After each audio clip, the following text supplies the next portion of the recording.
show today is no exception to some of the great work that I've done in the past. It's no exception, none at all.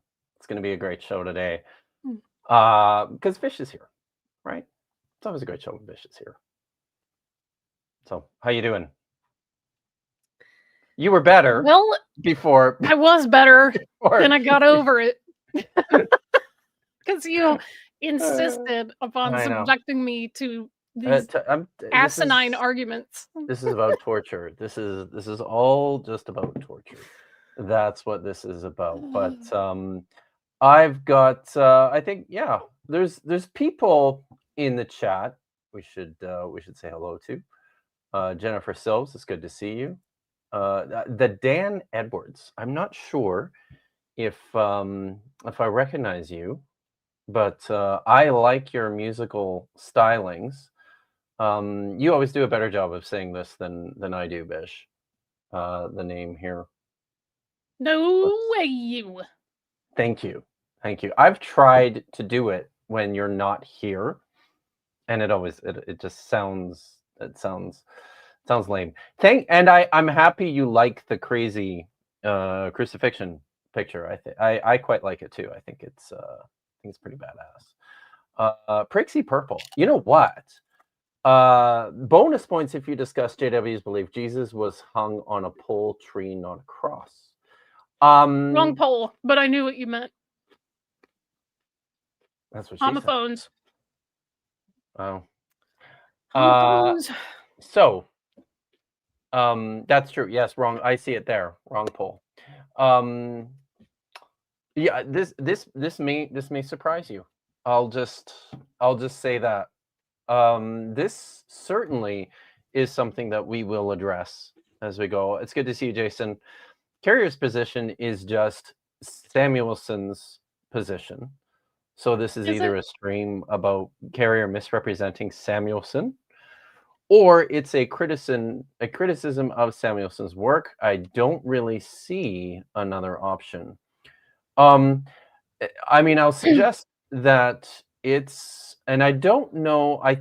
I think it's a little bit more nuanced than all of that, because I don't think that Carrier is necessarily misrepresenting Samuelson. At some points, I can't decide.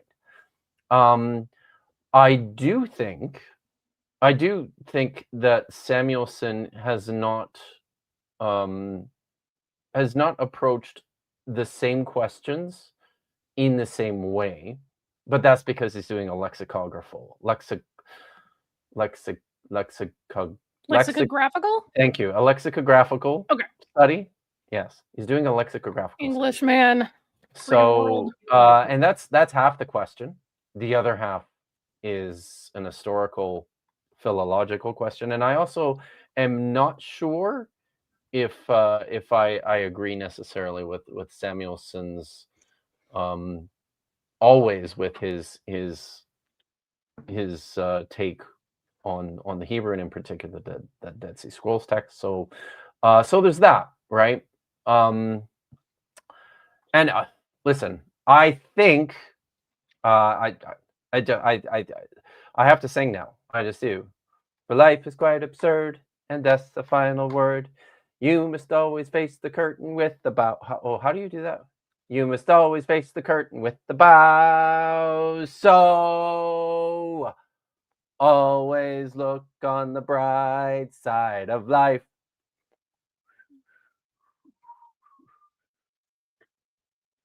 I hope everyone's singing. Everyone should be singing. Please, Vish, Vish is eating, and she's undoubtedly a million. I'm just chewing gum. Better at singing than I am. That's not saying a lot. I'm not that great. Oh, you're a music major, but I guess that also doesn't mean anything. Does it? Just because it was a music major doesn't mean I'm a freaking vocalist. Mm-hmm. True. That's true. So, someone was asking what my background is. You uneducated peons. This is Doctor Strange's Sanctum Sanctorum. Even I knew Skylight. from the movies. Yeah. Which is just a fancier version of the one from the comics. So. Sure. Hi, Ryan. I feel like I need to get acquainted with Carrier's beliefs on the crucifixion. I hadn't thought they were that out of the ordinary. Well, this one certainly is, the crucifixion in outer space. It's good to see you, John. And George McMarrin Yulsnauser-Wilf. McMarion Yulsnauser-Wilf. Apparently my number one supporter, which is nice to hear. So I don't recognize you though. So it's always nice to meet a brand new number one supporter. Vadim is choosing wisely and not going to sleep. So I like this one too. Kip has written no books. So you know what that calls for. Kip Davis has written no. There we go. So yeah. Katie Dotson is here. Jacqueline is here. Miranda Rensberger is here. How could Carrier be wrong? The peer reviewers found no factual errors. Right? Everyone knows that means your conclusions have to be right. Seems like it. All right. Yeah, he's wrong about that and many other nonsensical arguments. Oh, now I'm interested, Rusiquira. And let me know. Ruiz Iqueira. Rusiqueira?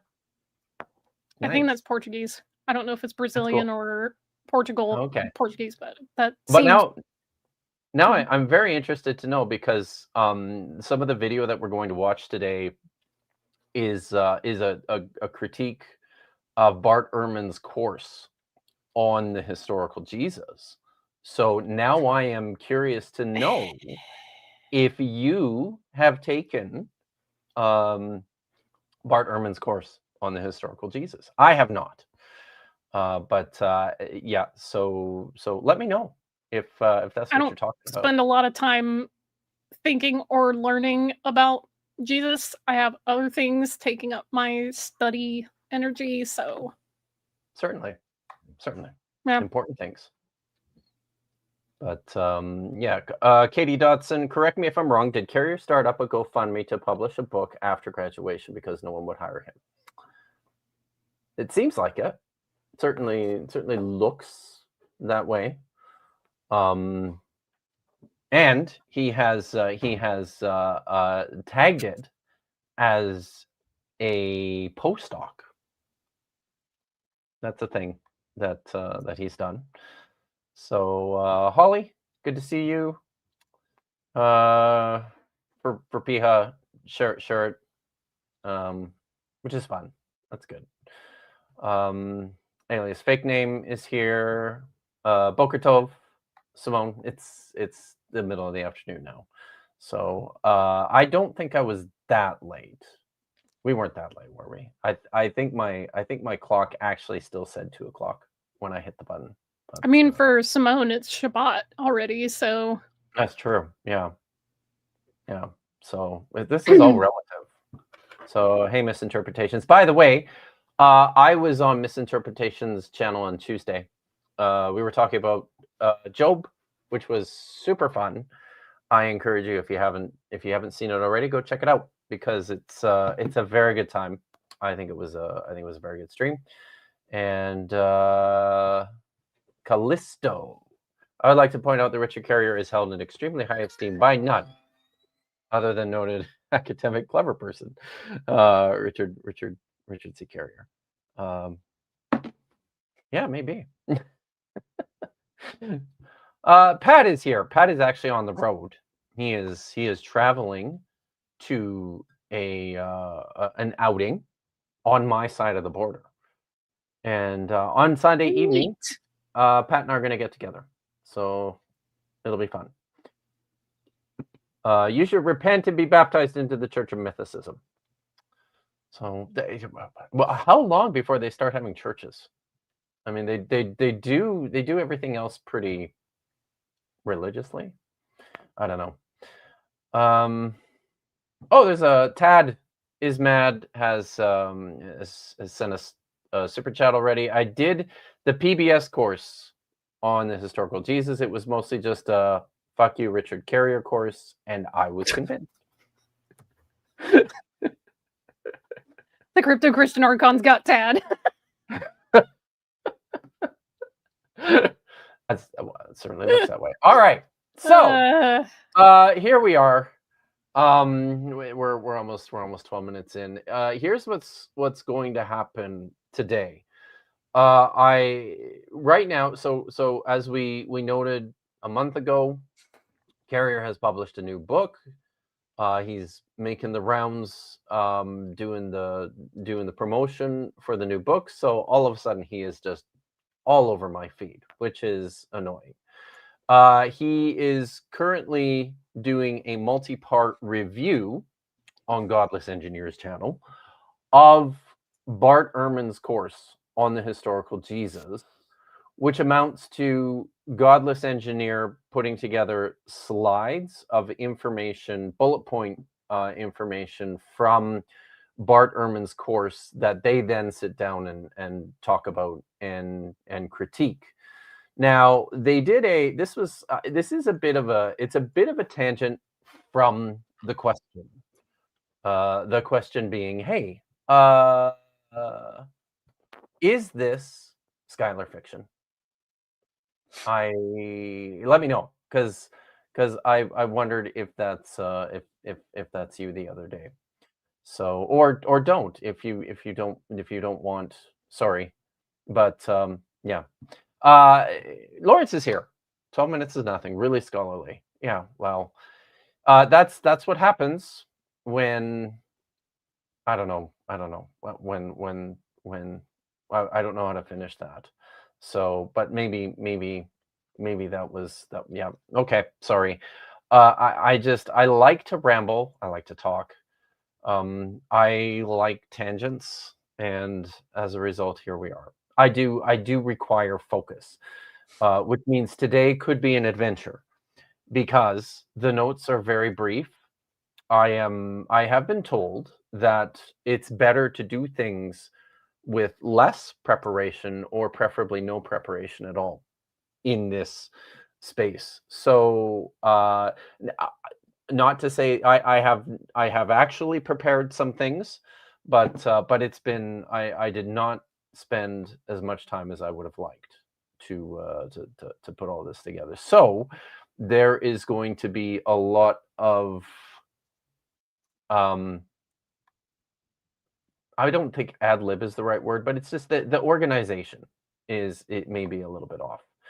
So now we're almost 15 minutes in, and I feel like we're nowhere yet.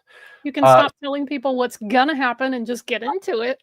Get into it. So this is not directly a oh God, that's true. Simone gave me a reading list, and so far nothing. Very true. So and by the way, yes, I should say that as well. About a week ago, I did reach out to Simone and to Chrissy and a couple people over at the Behold Network to see if they would be willing and interested in throwing in and helping me out with some of the stuff that I just didn't have time for, and that they're well equipped to do. So Simone read some stuff for me and recommended some things for me to read, and provided me with some resources as well. So thank you very much, Simone. So this question of the crucifixion is often used as a, I thought so. Thank you. Gospel of the Glitch. Good to see you.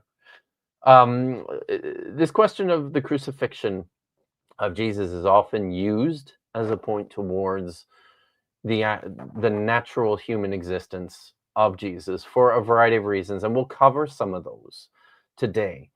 I think I probably would.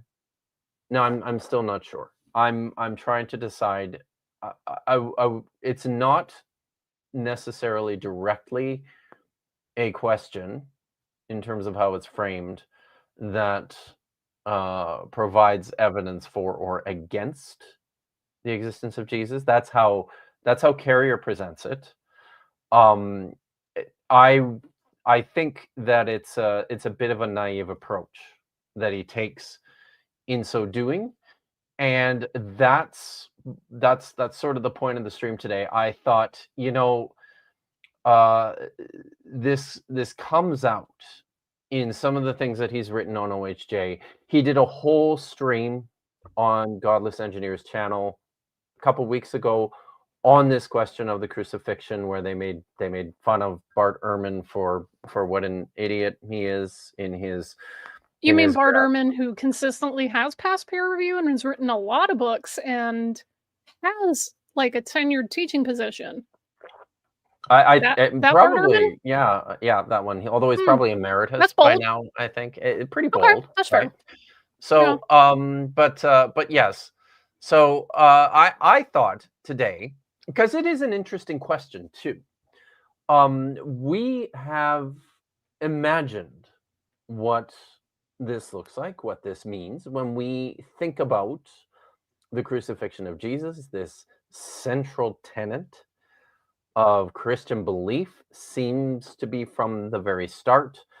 And, that colors a lot in terms of our understanding of early Christianity, of the religion, of the history of the movement. I believe that's sorry, my mind just blanked. Why can't I think? Somebody help me out. Damn it. You and I aren't connected in the noosphere like we're not, so and I can't believe I am told. Jay Bundy, sorry, that looks like Dr. Jay Bundy in the chat. I can't believe I just totally blanked on that. But good to see you. So also good to see you, Equus. So this it's an interesting question, right? Google competently. Godless Engineer sounds like someone you would listen to about biblical studies. Hashtag sarcasm. But also, you get points, Google competently, for using Recetus. Yes. Blessed memory. Thank you. Thank you, Tad is mad, for $2. Bart Ehrman has written no books. Oh, wait. Yeah, so many books. Very good. So many. Yeah. So what I thought I would do today is kind of an exploration of this question, and I think there's two important parts of this question. The first important part is what is what are the texts talking about when they're talking about crucifixion? When translators translate this word, what's behind that in our modern English Bibles? And then I think the second and the more critical question here is, how does the early Jewish appraisal of crucifixion factor in to how we're going to understand this term? I think more precisely as it appears in the Gospels, certainly, and certainly in Paul's writings. So to start. And I am not ready with this, so I have to pull this up. I'm going to start with sharing what Carrier has written here about this question, and this is really kind of what got me going. Oh, I have to go back to the text. There we go. This is kind of what got me going on this. This showed up in my review of I should embiggen it, shouldn't I, Vish? Yes. Is that your recommendation? At least by 100%. At least 3 times the size. Okay. Oh, I hope I'm still in. Yes, here we go. How's that? Is that better? Is that, or should I make it even bigger? It's better. you know. Okay, make it bigger. There, that's probably good, right? Yeah, that's good. Okay. All right. So he's written 2 paragraphs here in one of his chapters on background knowledge. Listen, I just have really latched onto this word. It feels very appropriate, and I'm campaigning for you know, sanctioned English usage. Pushing for that. From I'm hoping if I use it enough, then everybody else will just start using it. Preferably my people have been using it since the 90s, right? Yeah, but the goal here is to see it in like an article. cromulent. Yeah. The Simpsons helped that one take off. So there we go, and that is true, Pat. Very often we do this. We just make words up. So all right, words made up. So, in the beginning of Carrier's chapter on background knowledge, he provides a number of definitions of terms for framing his presentation of his minimal mythicist theory. And I have it's not a very large section of his book, but it's an incredibly problematic section. I've pointed out some of the issues with this in the past in terms of his usage of the word Messiah or Christ, as well as his definitional understanding of words like gospel. And I think there is also a case to be made that there is a problem with how he has defined crucifixion. And this is what he says here. I shall mean by crucifixion, and this appears on the second paragraph of the second panel. I shall mean by crucifixion and being crucified in all other cognate terms and phrases as any hanging up of the living or dead as a punishment, regardless of the exact details of how. The shape of the cross or fixture, the position of the body, whether the victim is killed first or hung while alive and left to die, even the manner of hanging, whether nailing or lashing, or whether to a rock or tree or stake or doorway or anything else, all of that can and certainly did vary. And yet the act still constitutes crucifixion if A, body is hanged by anything other than a noose around the neck, and B, this hanging is a punishment. Even the ancient terminology was no more specific than that. In fact, it was less so. Hence, I see no valid reason ours should be. Now, I'm going to pause there, and we're going to run to the footnote here. So, footnote number 8, this and what follows have already been thoroughly demonstrated in Gunnar Samuelson's Crucifixion in Antiquity, an inquiry into the background of the New Testament terminology of crucifixion, which was published in 2011. Moving forward. For example, the Bible describes one method of execution as to hang in the sun. In the Septuagint, literally exeliazo, ex helio, out in the sun, or appenante to helio, against the sun, which implies the intent was for the hanged to die from exposure, as appears in Numbers 25:4, 2 Samuel 21:6, 9, and 13. That is essentially a form of crucifixion, however it was effected. Likewise, when Joshua hung on trees the king of Ai and the kings of the Amorites in Joshua 8:29 and 10:26-27, and when the law of Moses calls for the executed to be hanged on trees or planks, xulon in the Greek. Look, he does it here too. This is supposed to be a xi, and he's just got an x. Xulon in the Greek, no, I guess that's right. Xulon. No, that's true. Never mind. I'm getting my letters mixed up.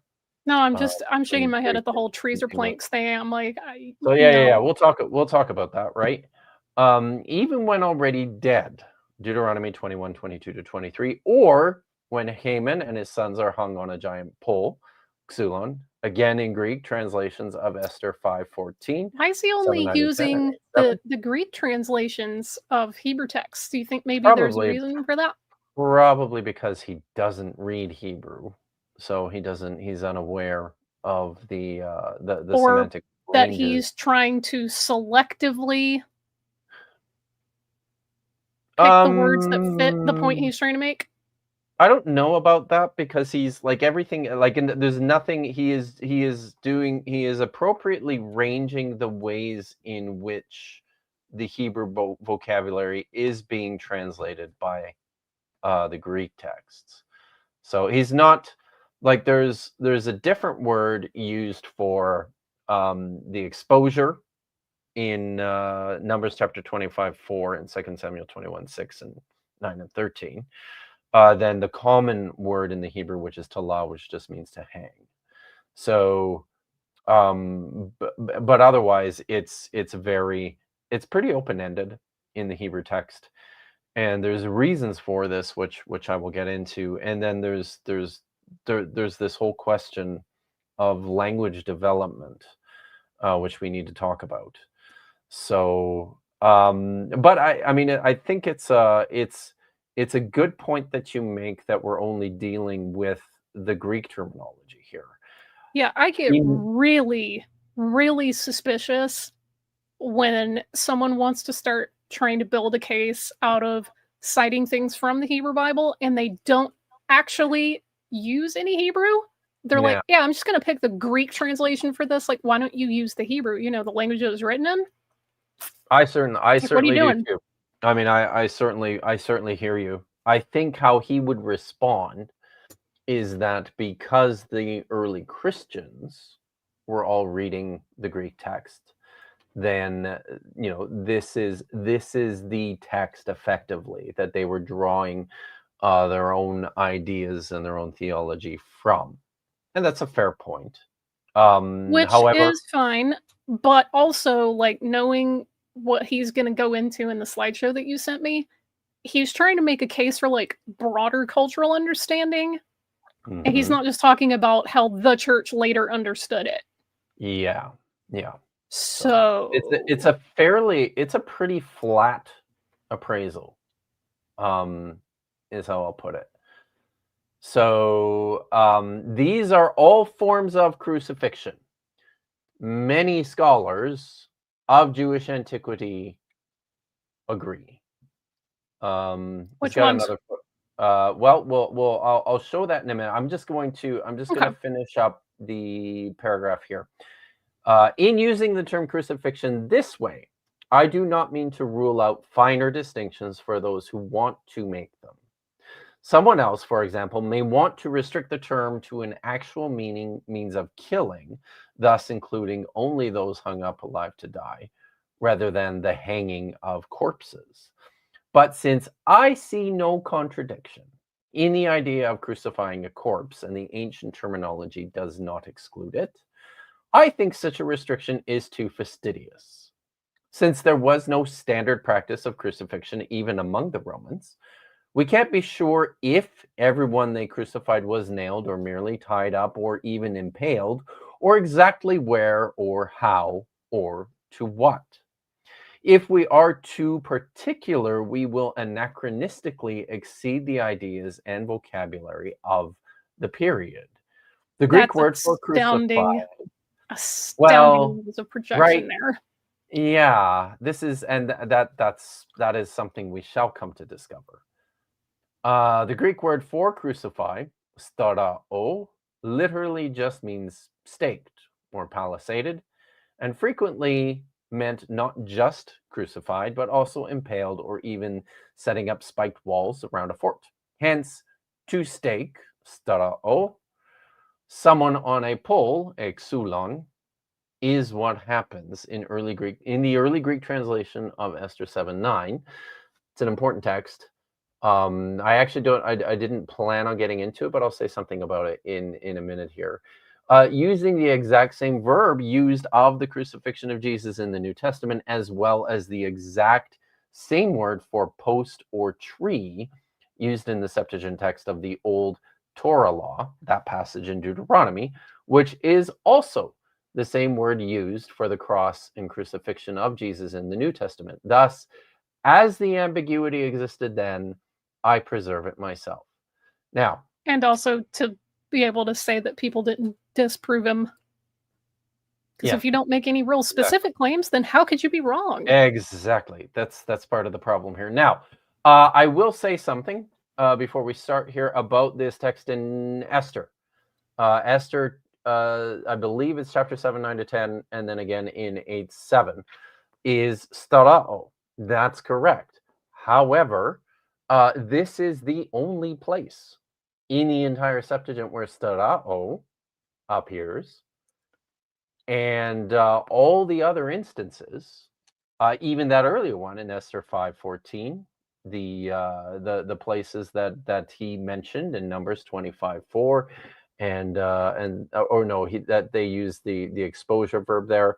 But the other places in Joshua 8:29 and 10:26 to 27, and in Deuteronomy 21:22 to 23, the translators consistently use a different Greek word for translating the Hebrew there, and the Hebrew word in all of these instances is the same. It's talah.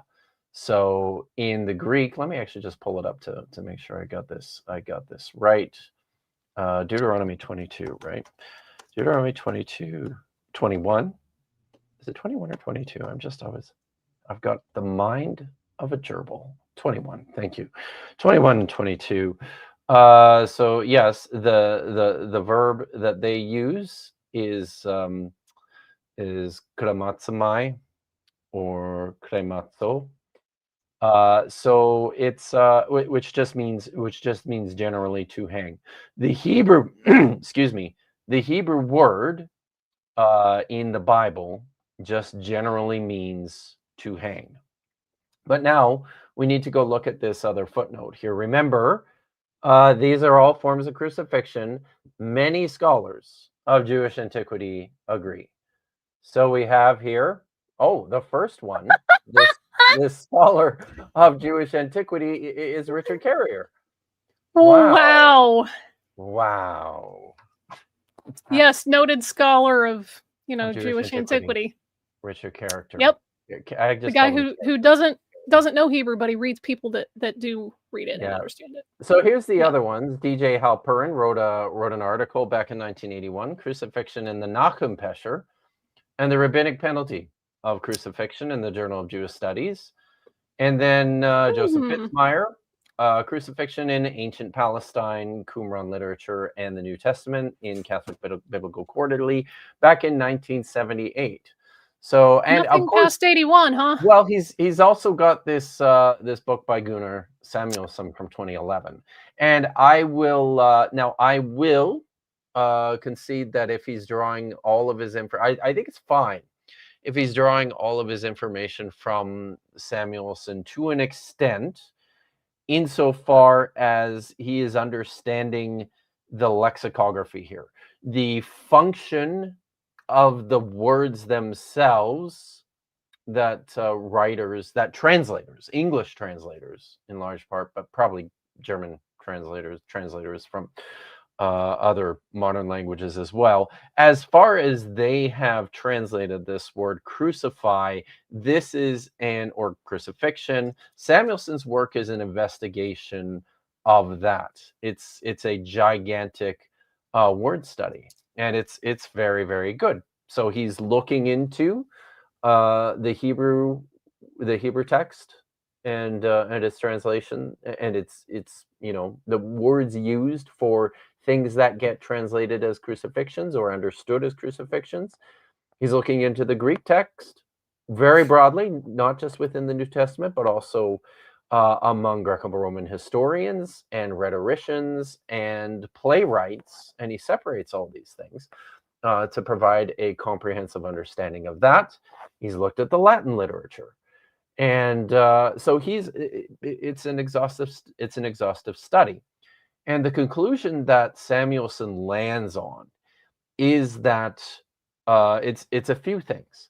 one of the things that he does note, and Carrier is picking up on this, and this is where Carrier is really going with this, is that you can't make a case for what the crucifixion of Jesus was based on just the words used to describe it, the sterao, or the sterao itself, he says, is unhelpful. This you need more information, is basically what he points out. But then the other fairly interesting part of his study, kind of where he lands here, is that prior to the gospel portrayals of the crucifixion of Jesus, there was quite a bit of ambiguity in terms of the mechanics of what a crucifixion looked like, a Roman crucifixion.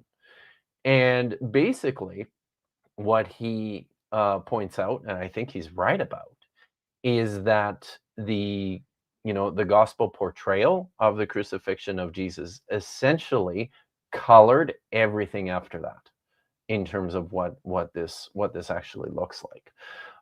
So that's basically where he goes with this. Now, I think the shortcoming in Samuelson's study, and what Carrier just virtually ignores, is that there is a diachronic element here. And because Samuelson is not narrowly focused on a Hellenistic Jewish or an early Jewish understanding of how this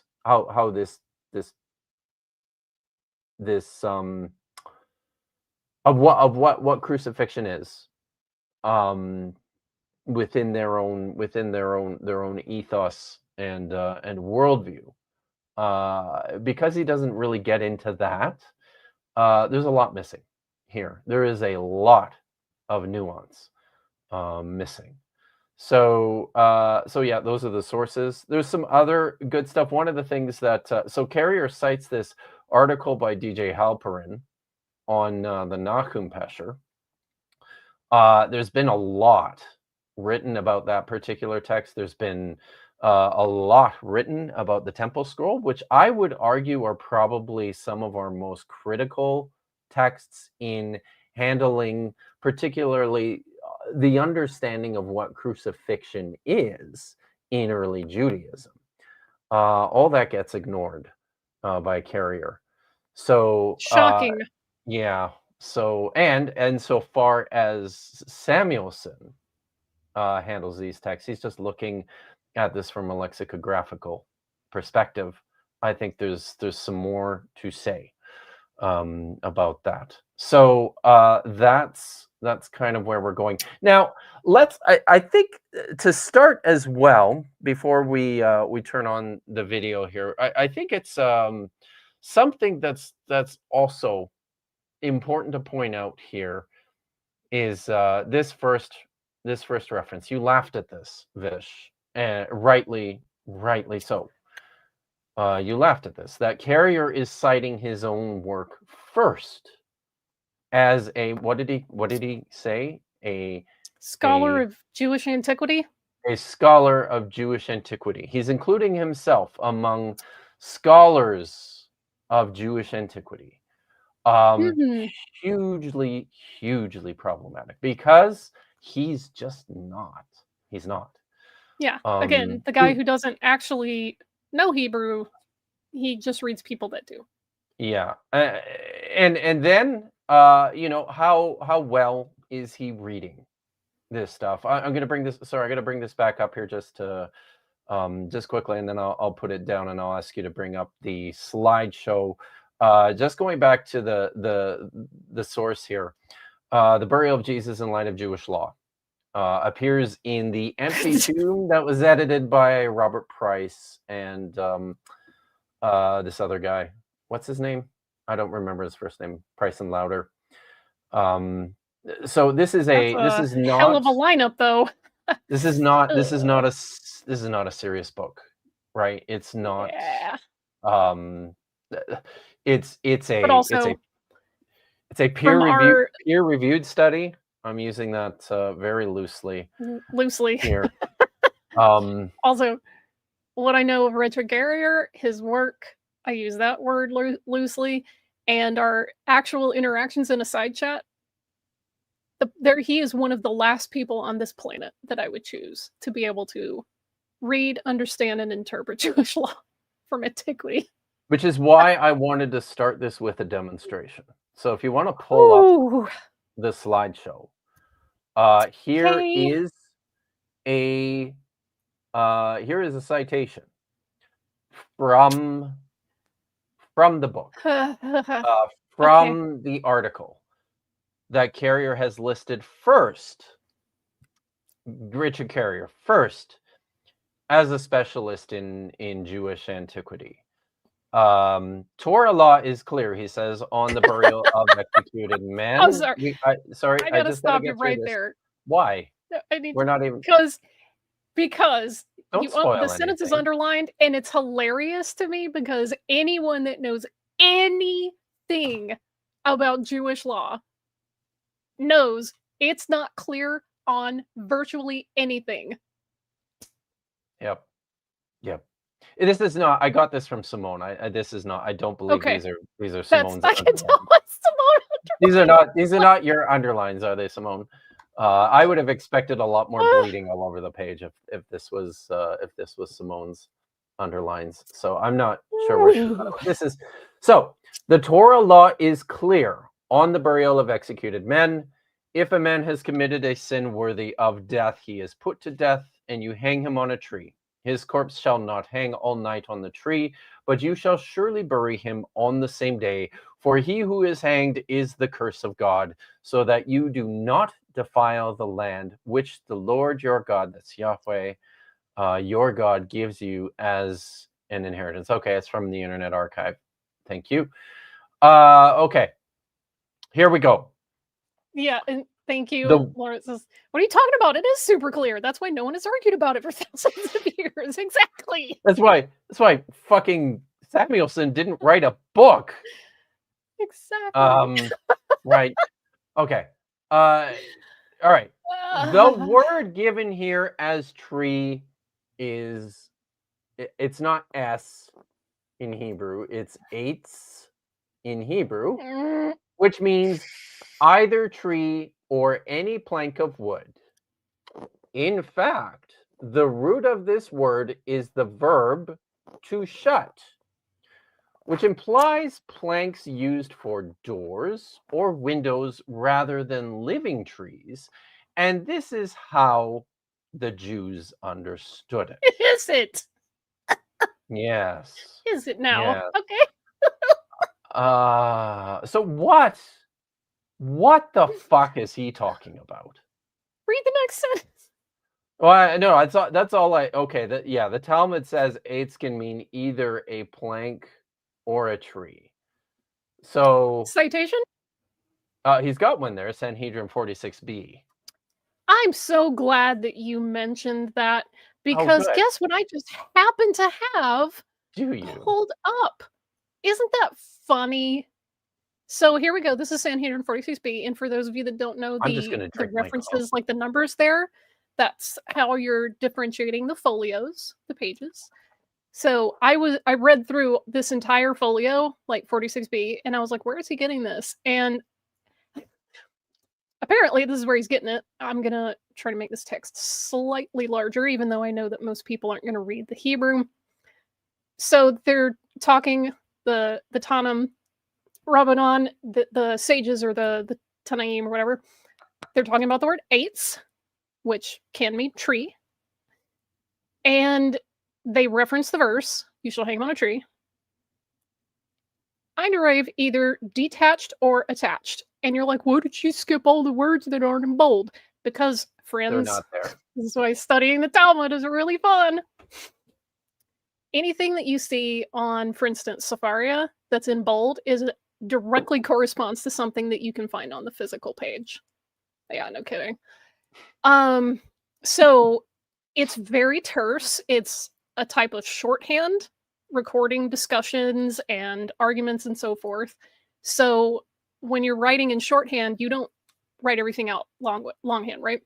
So they're teaching, like, in reference to a tree, the person who's bringing up this point derive or determine that they're talking about the form of that tree is either detached, meaning detached from the ground, or it is still attached or attached to the ground.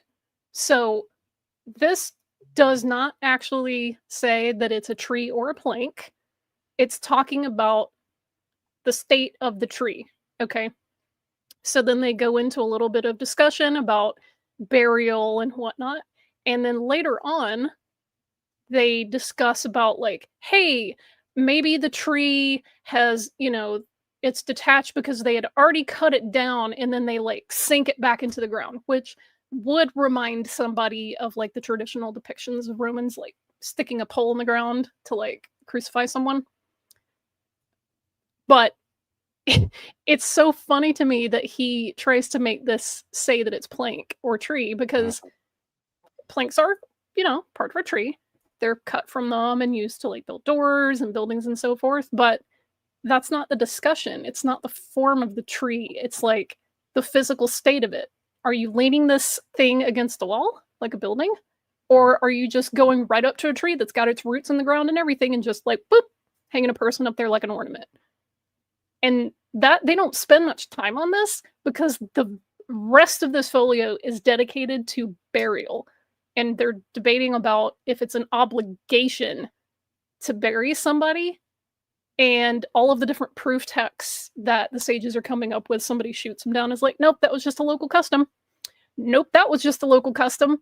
And like they keep going back and forth about this, but I get really frustrated because when they're talking about like this language, here's the phrase detached or attached. Yeah. Mm-hmm. So eights is also used for the thing that a person was gathering on the Sabbath when the commandment wasn't yet given, like, hey, put tassels with a blue cord. This is where that came from.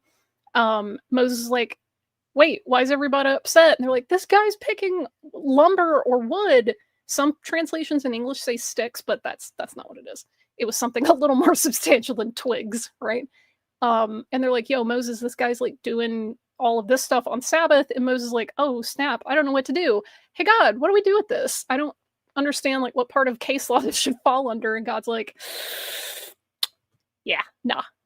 So they stone him, and then God says, listen, you need a reminder, put the tassels on the corners of your garments with a blue cord on them. That's where that story comes from.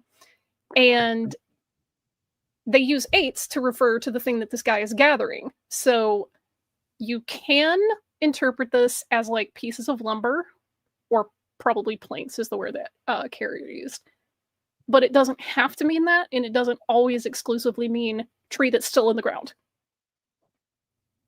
Mm-hmm. So he is stretching quite a bit, because even if you have a very large plank, you can't really crucify someone on a plank.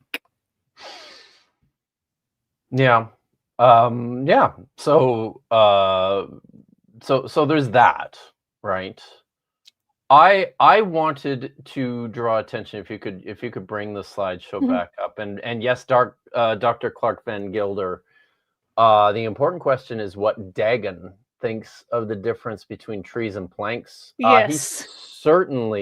He certainly knows the difference. And it's important. Dogs are experts. Yeah. Mm-hmm. So yeah, this is why the only thing that's in mortal danger in my world are living trees and deadfall. Any other type of wood, nah. It's that's it. Yeah, I think George got it right here. They just probably went to Home Depot or something. Yeah. Exactly. All right. What really caught my attention here was this phenomenal, this astounding observation that the root of the word is the verb to shut, which implies planks used for doors or windows rather than living trees. What verb is that? I mean, I notice he's very helpfully provided for us a transliteration of the noun.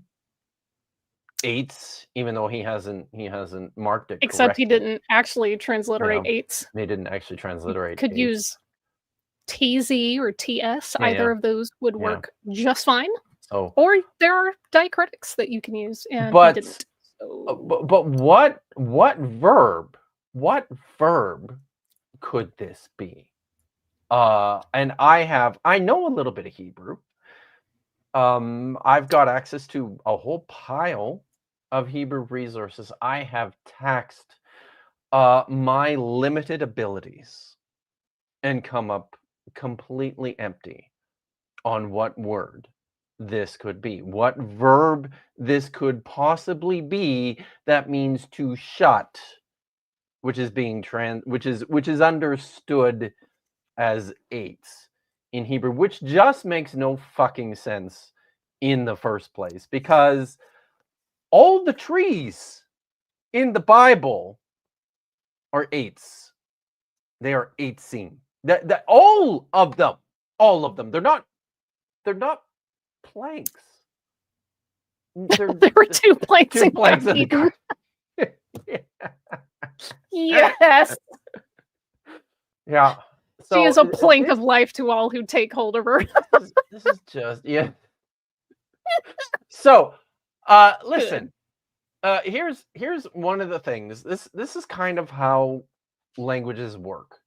This is something that a general observation by historical linguists when it comes to understanding just linguistic development. One of the things that is often the case is that these really common words that we use, that everybody uses in everyday speech and are extremely ubiquitous, right? These are words like father or mother or house or tree, right? Or river. Often the etymology of these words is nearly impossible to track, just because they are so common. They get used so frequently. They're almost certainly like these fossilized forms from something so far back in the past. Like we just don't have any access to it. In my entry for eights for tree in Halot, all I get is a bunch of. I was about to say, what is? It's just a bunch of cognates from other languages, right? You've got the Samaritan Pentateuch, Modern Hebrew, Dead Sea Scrolls. You've got the Ugaritic, which is eights, the exact same thing. You've got Punic, which is eights. You've got Akkadian, which is Itsu. You've got Egyptian Aramaic, which is Ache, and that's the other thing too. You've got Jewish Aramaic, which is Ah, with the aleph, and or probably Ag, more appropriately. It's got the old ayin there, the Gaian. So yeah. So it but you'll notice here that there's no verb that this word derives from. Not as far as anyone knows. There is no verb that this derives from. There is no verb in Hebrew with either of these letters in it that means to shut. None. It is just bullshit, and it is an uncited bit of bullshit. So I'm left going, where the hell did he get this from? How did he get there? How do I know beyond him just making shit up? There's no way to tell. But you must be referring to Eitzah, which is crazy because it looks like it is specifically used of eyes. Exactly. Yes. This is the connection between um, um, yeah, the noun ayin and eitzah. There's a loose connection there that some scholars have suggested, but it is just nonsense. It is just I mean, isn't that abject the next nonsense. entry in the lexicon? It's there's an Aramaic, which is to oppress or extort, to press or compel, to chop down. And I'm like, okay, you're still not there. So I'm scrolling through Hollow, looking at all of the nearby entries, and it's not getting any better. It certainly isn't. No. Yeah. So this is now I bring this up specifically because I think it's important to start on this point. Is this the person that we should have any confidence in when it comes to evaluating the function of terms and ideas within early Judaism? I don't. I think you can do much better than this. And moreover, on the basis that I'm really sorry about that. Tad, look after yourself, and Godspeed. So I was told Lawrence was told to respond with yes. Well, also, just I'm willing to be very charitable here and chalk this up to like clunky grammar and say the Septuagint renders eights as, my brain wants to say, Xylon. That's probably not correct. Ulan. I don't care. Don't secret. Maybe he's saying that the Greek word hulon comes from to make smooth and not eights. Oh yes, like I'm willing to give him that. He's definitely saying that, and that's probably correct, right? This is a language. But I'm just like, it doesn't follow that the Hebrew word would have any of that semantic like meaning baked in. So saying even the Septuagint renders this as blah blah blah, a word that comes from the verb to make smooth. That doesn't mean that the Hebrew word has any of that baked into it at all. No, none. Plus, I mean, I don't know about you, but most trees have bark, and that's not smooth. Yep. There's not a whole lot of trees in that area that have smooth bark. too. Nope. So, But I'm not a tree expert, so who knows? I am also not a tree expert. I did do a forestry course once, so Really? I was able to identify. That was part of it. It's expired now, I think, or it's recently expired. I should probably say I used to be a certified silviculture surveyor. Which means that I had to be able to actually identify individual types of trees and plants at every stage of development, from the wide variety that we have here in British Columbia. So planks have to be Hollyhock is saying planks have to be smooth. Oh yeah, I mean you have to take the planer. It's like when you're making doors and stuff, you have to plane it smooth and everything, which is fine. But again, that's not a one-to-one correlation between the Hebrew word eights, which the context will tell you if it's like tree in the ground or lumber. The context will let you know. Yeah. I'm frustrated by this idea that he apparently feels like he can just kind of like copy this idea over and backtrack it in. Like, this is suspicious. Very highly. So, and this is go ahead. No, I was just going to say this is the enduring problem. This is one of the reasons why scholars continue to reject Carrier's work in this field is because he does not know this field. He just doesn't. He is not competent in the field, which is why he makes egregious mistakes. Like, this is another section. Simone pulled it up in utter disbelief, but he has another section in this essay about where he very briefly defines the contours of rabbinic literature very poorly, and completely inaccurately. And it is not. This is not. And I suppose you could say now, okay, but this is an article that Carrier wrote. I was gonna take that down. Carrier wrote when.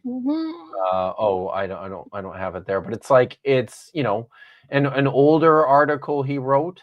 Okay, why is he citing this in his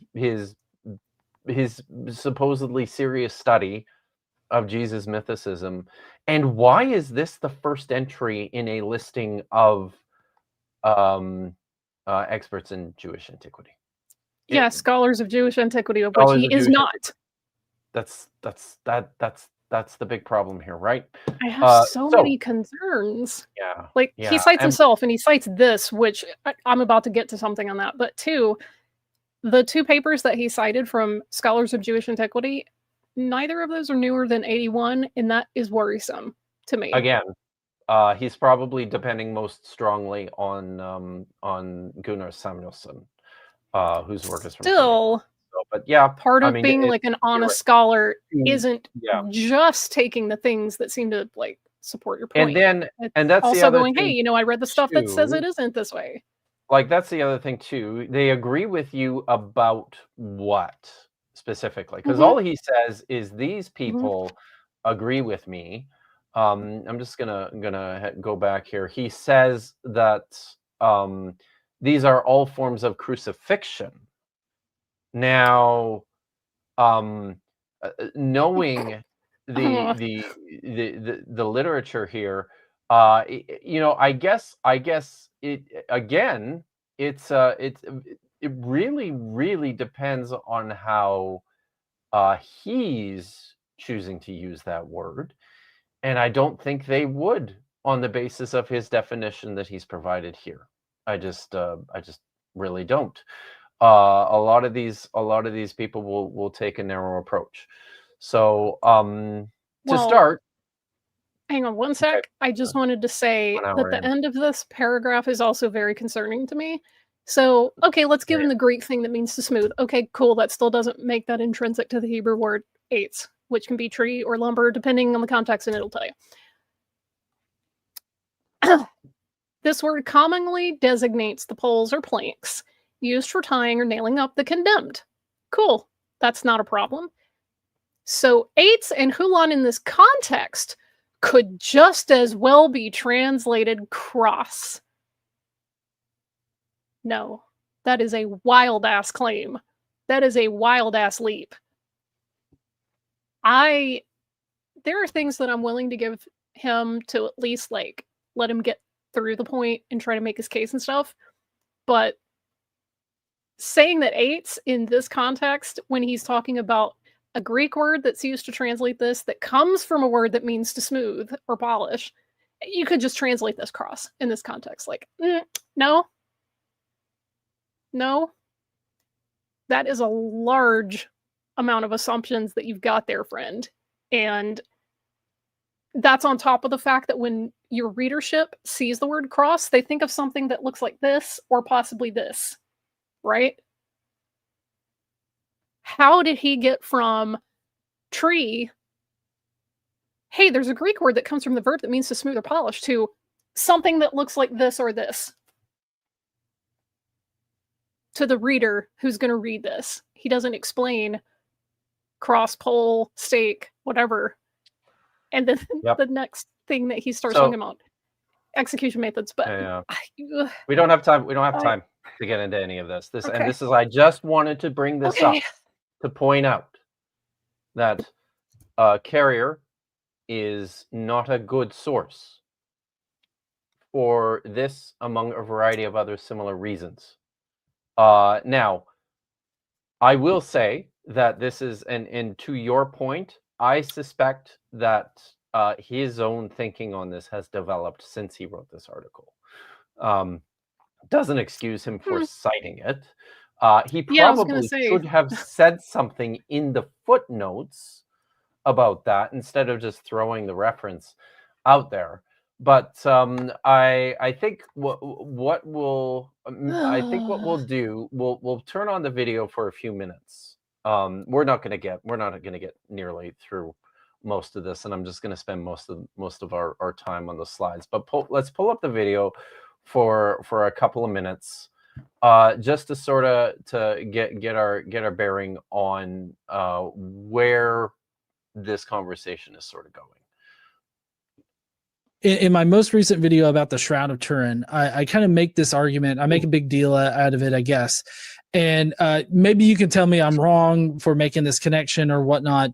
But it's Paul and the crucifixion of Jesus. This is one thing that a lot of people bring up, and you actually cover how the crucifixion isn't specifically only Roman, and that there's a rich like scholarly basis for this. There's a rich history to like crucifixion as a method of torture and execution.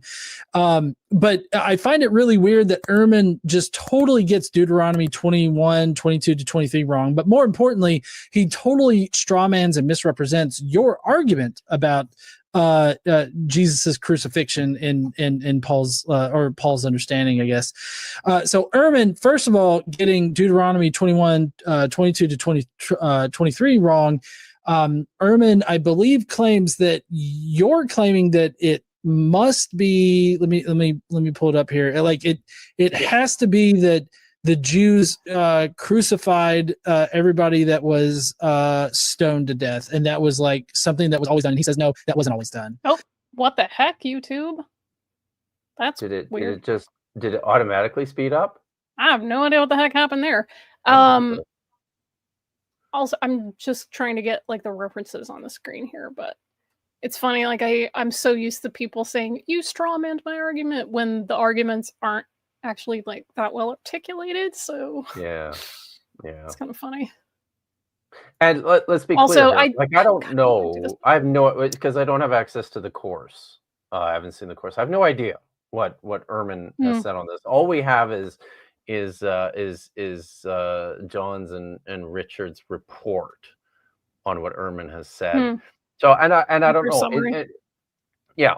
So, but there's a couple things in here that I think are important for, and one of these is, and this is a really significant point for Richard. One of the significant points that he wants to make is that when Paul talks about the crucifixion of Jesus, he could have been talking about either a Roman crucifixion or a Jewish crucifixion, and that is a bold claim. And it's one that if you're taking a strictly lexical approach to the question, you can potentially make it. However, there's a lot of baggage that goes along with this. There's a lot of history, and I don't think people have paid close enough attention. And I would include Samuelson in this.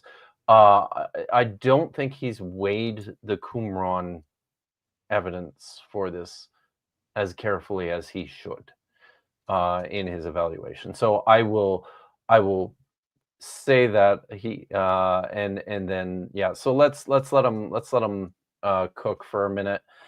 Yeah, just 1 second. You've gone on a huge irrelevant tangent about Teshuvah when it seems like a mistake that has nothing to do with the actual claim being made. It wasn't an irrelevant tangent. It's part of us trying to discuss how sloppy his scholarship is. Is this person qualified? Is the question. And it was like, these are some basic like language things that if you start to get into Hebrew alongside the Greek that he apparently already knows, you're going to see that these aren't one-to-one.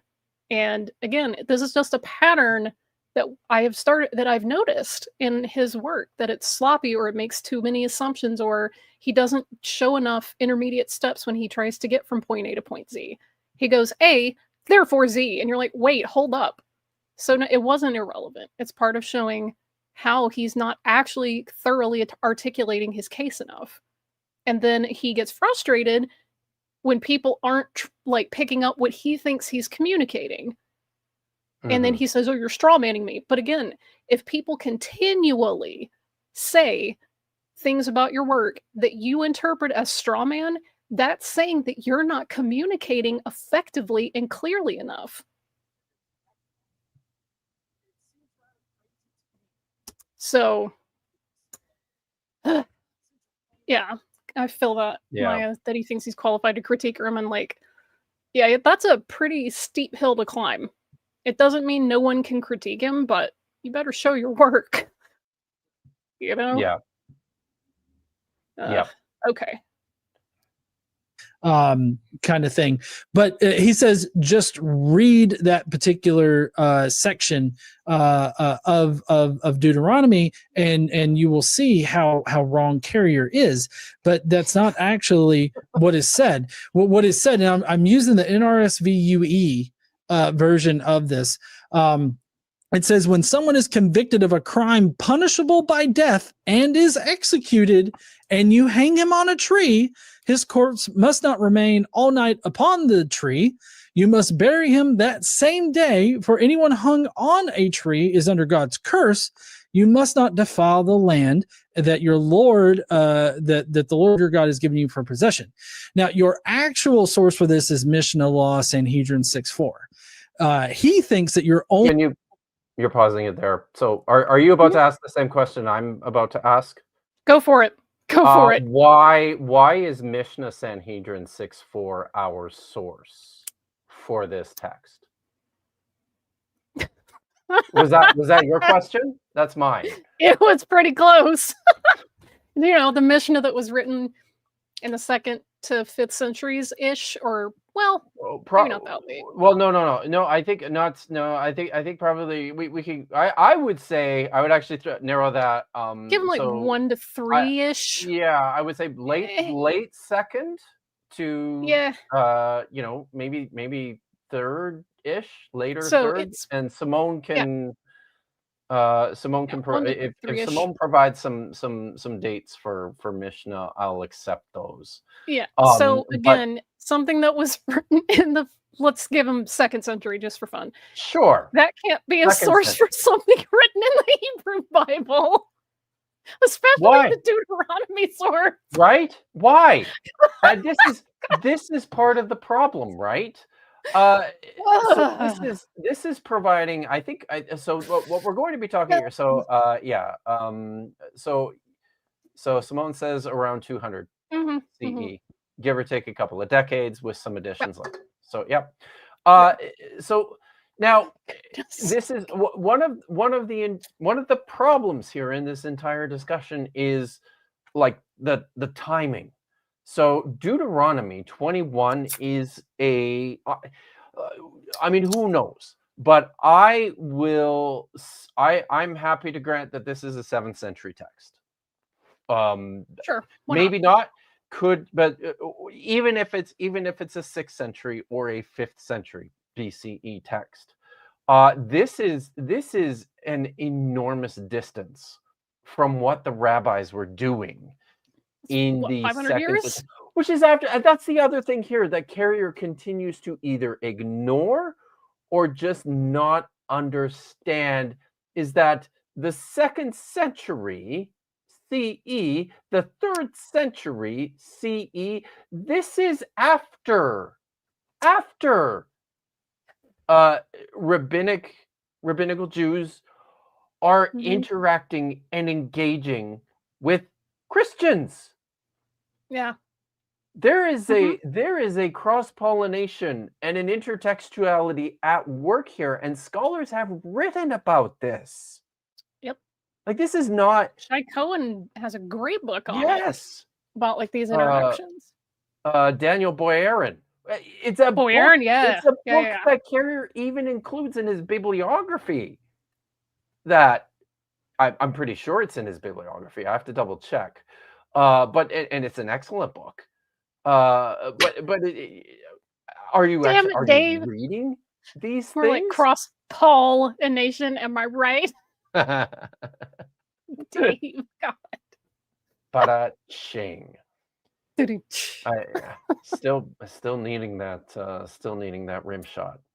So Mhm. yes. So why are we going to Mishnah?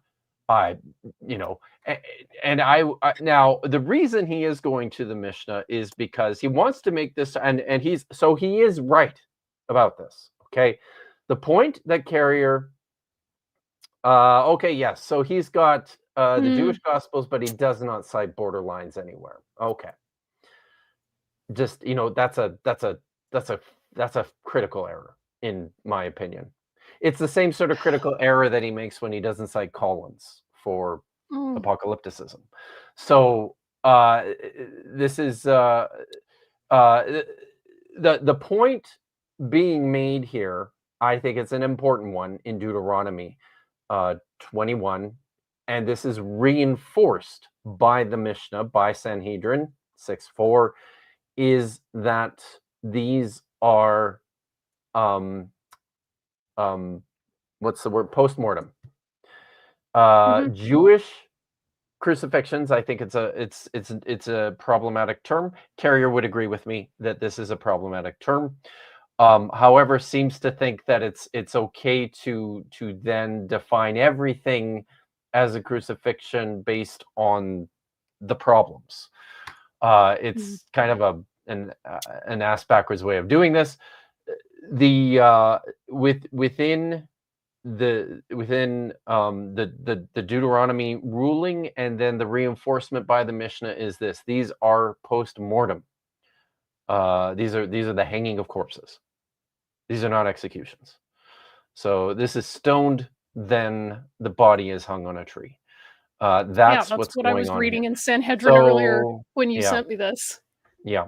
So they're gonna talk a little bit about this, and again, they're gonna criticize Ehrman's reading of this text, and I don't know what Ehrman has had to say about it. I don't have access to the course. I only have their word on it that this is being represented correctly and clearly. I see. In the correction. I just checked the Jerusalem or the Palestinian Talmud Sanhedrin parallel, and they made exactly the argument that I thought they were going to make. Because anytime that it says, is it Yihya? Let me make sure I get the verb correct. Yihya be'ish. If it happens that a man, most people read that as just a person, right? But there's always going to be a camp that argues it literally just means a guy. You don't apply this penalty to women. So that's something that I remember from talking about the Ben Sora Mara. And it's one of my favorite discourses in the whole Talmud is when they're discussing hey, if you got an unruly kid, how far do you let it go before you just kill this kid? And they go through this whole list of things and they use the text to rule out the text. And it's very clever. And I quite like it. And they start out with making almost this exact argument. It's it says ish, not girl, or it talks about boy, not girl. So all girls are off the hook, it's off to a good start. Anyway. Yeah. Okay. Yeah. So let's watch a little bit more of this, and then we'll get into the texts. Driving this from Deuteronomy. And the reason is because he's reading JFOS and not OHJ. So he quotes. So he just assumes.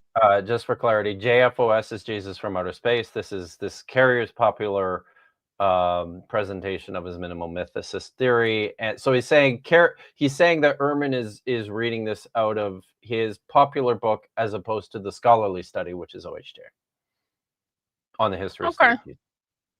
Yeah, why would you need to read, all this stuff on it? This is a classic example. He just assumes that my colloquial summary, which doesn't have the footnotes and doesn't have the extensive, laborious discussion of the evidence and scholarship, it just quickly goes through a summary of it. He thinks that's all I've got because he somehow thinks that the colloquial pop market summary is everything there is, when he should be reading the peer-reviewed study, which actually has all the scholarship that he's supposed to be interested in on this, including, like you said, like the citation of Sanhedrin. I will just go out on a limb here. Completely willing to be proven wrong here. I suspect if Bart Ehrman wants to make a case about something, he doesn't read trade books. He actually goes to the scholarly literature first. I don't know. Just the impression that I get. Yeah. So now I'll just remind everyone that the source, what we just looked at, which is his description of his definition for crucifixion in his book, had 4 sources, one of which was his own article that he wrote, and 2 of which were published before 1982. So all the scholarship, no, most certainly not. Anyways, okay. 6, right, where it's very clear. And he kind of hints that, well, that's a late source or whatever. But we also have Josephus, who's not a late source. Josephus. Yes, actually, he is. He actually is. Josephus when you're talking about, if you're comparing it to Deuteronomy. Oh yes, most certainly. Now and yeah, like, are we not still talking about the Mishnah being yes, quote the source, correct. Or is he trying to like go to things that would have been contemporaneous, more or less? Right. Nope. That's fair. That's good. Oh yeah, I forgot. Josephus, the 1st century Jewish historian. There you go. Writer Antiquity of the Jews. Antiquity of the Jews. That's right. Antiquity of the Jews. Confirms it. We have tons of corroboration of this. And I cite multiple scholars. So basically every scholar who's ever done a study. I mean, at least in the book that you showed us, he only cited 2. Like 3. So, but 4. you know, hey. Well, 3 plus himself. So yes. Okay, 3 plus himself. Yeah. Also, some people were asking about the little fairy lights in the back. I mean, I have similar like light decorations. Little small lights are fun decorations in your bedroom. It gives it cool vibes. So cool vibes on the vocabulary of crucifixion and its relationship to Jewish execution. All of them, 100% of them, all agree with me. so Ehrman's like this armchair. Press X to doubt. Yeah, gonna need some citations on that one. Or like just spitballing, like, oh, Carrier doesn't know what he's talking about. No, actually, I'm siding with every expert against you, right? Like Ehrman's by himself on this. But yeah, also the fact that he thinks that my only evidence is Deuteronomy is because he's using this invalid amateur method of just reading a summary rather than the study, right? So again, we really should have gone and pulled the source that he's talking about, because I really don't like listening to Carrier's summary of it. I know. I want to hear Bart say, yeah, you know, I didn't read the whole book. Haha. I just read the summary on the back of the book. Haha. That probably would have cost me money though. So we got some super chats. But that's true. Yes, I mean it's fair, right? I probably should have done that. But and again, I just this is just sort of setting the context for the discussion. What I really wanted to do was get into what's really going on in early Jewish literature, right? With regards to this question of crucifixion. So, which course was this, Paul? This is Ehrman's course on the historical Jesus. So he might have a copy of it. He might. So I probably should have asked around a little bit. I bet I could have. But yeah, you know what? Mean... I'll just say it's been that doesn't narrow it down. Doesn't it? That's what they say. They say right. He's got a course on the historical Jesus. Okay. I don't know beyond that.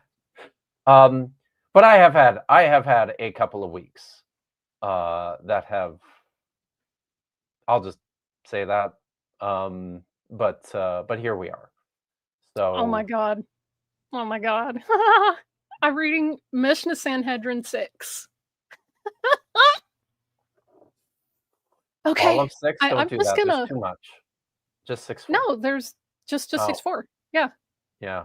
I'm Are just laughing you- because it goes right back to the thing where it was Yeah. talking about the thing that you hang a person on, if it's leaned up against a building or if it's just stuck in the ground. Yeah. I'm cackling.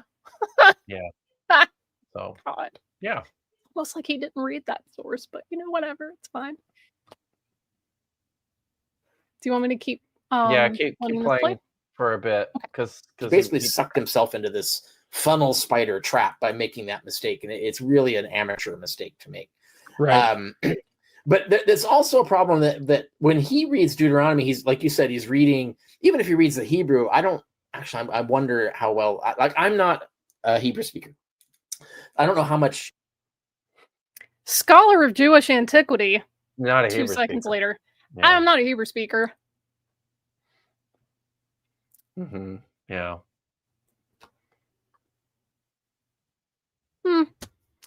Concerning. Hebrew. Ehrman knows. I assume he's good at it. I assume that's a thing that he mostly does. Ehrman Greek knows Hebrew. textual. Correct. And Ehrman knows Hebrew. Yet another tick in the camp for. I believe actually that Ehrman did graduate work in Hebrew Bible and moved over to the New Testament when he did his PhD. New Testament. Yeah, Simone's reading my mind here. This bit is so Right. cringe. Bart knows Hebrew and I don't, but Bart fucked up the Hebrew. Right. Like, yeah, that's hell of a thing to say. And Yeah, it again, is. I would really prefer to go back and listen to Bart's presentation because I do I would not too. trust Carrier's summary of No. it at all. No. criticism, but I assume he's a master of Hebrew. I don't know, but he's not looking at the Hebrew, I guess. But when I look at the experts who talk about the Hebrew, Remember that time that I said that Carrier doesn't know Hebrew? He just reads people that do. Yeah. Exactly. He just And said then he that. just said it again. Yeah. Y'all, I don't know if that I need to say this out loud, but I'm going to say it anyway.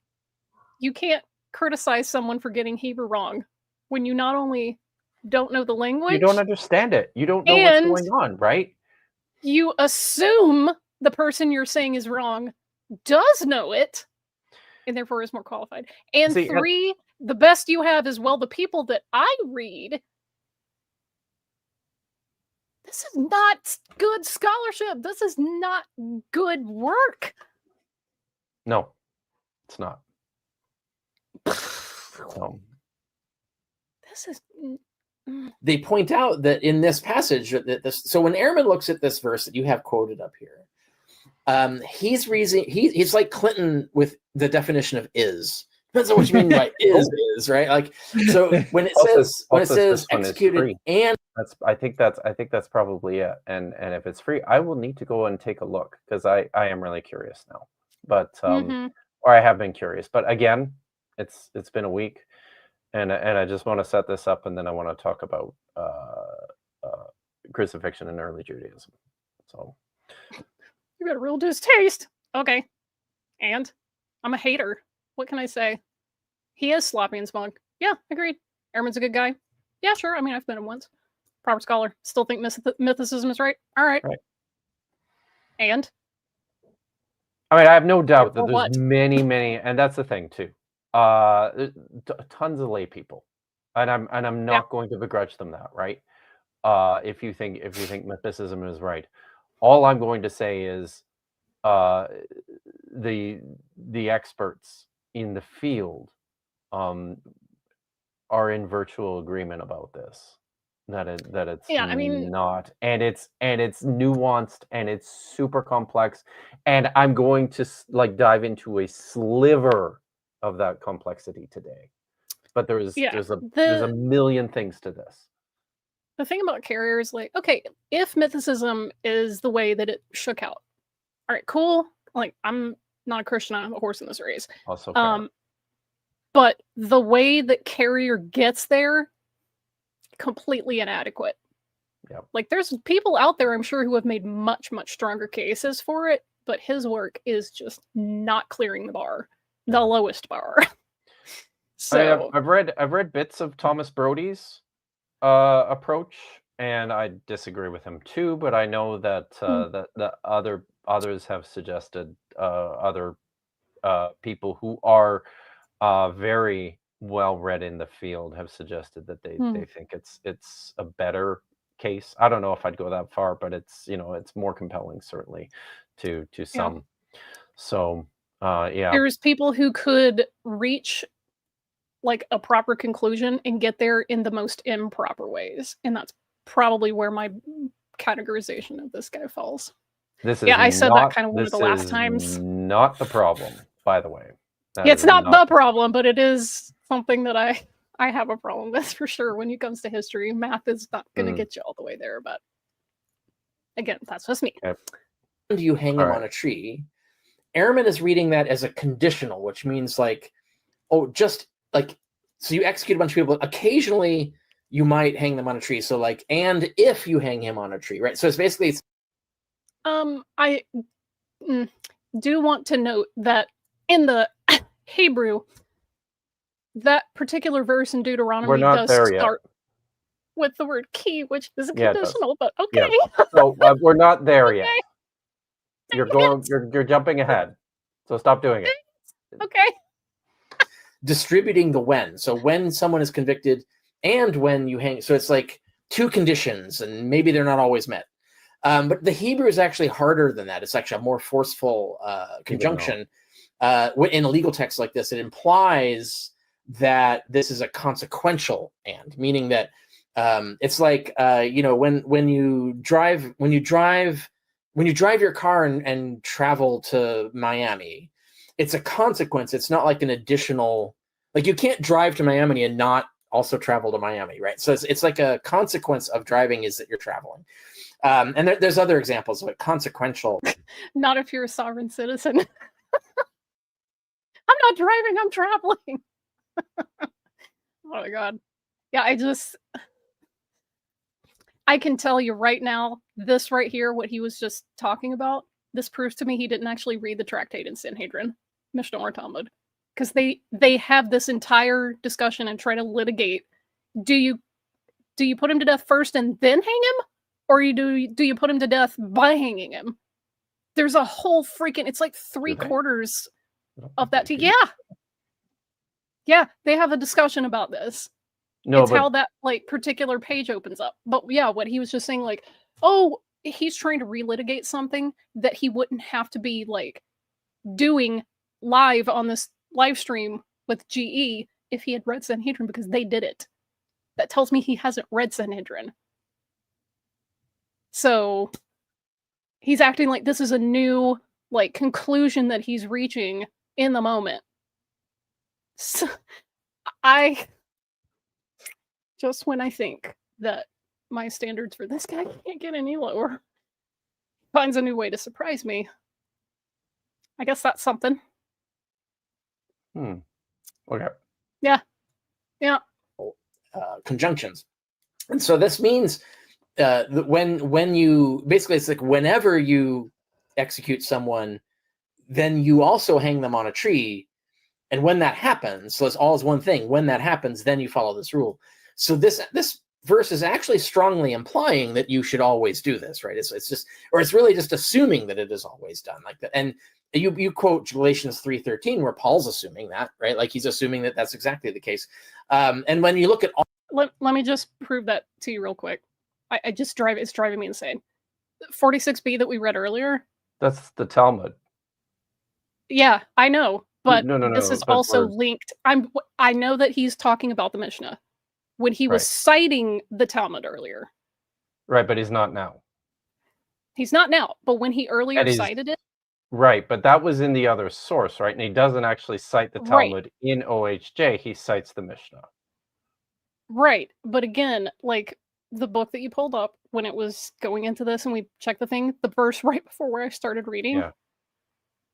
This is where they start talking about that. So it's the earlier book that he wrote prior to this live stream. The older paper, which, he may have changed some of his stuff on. Cool. Right. I think he read it then. That's not good. Probably not. That's not good. No. Dude. No.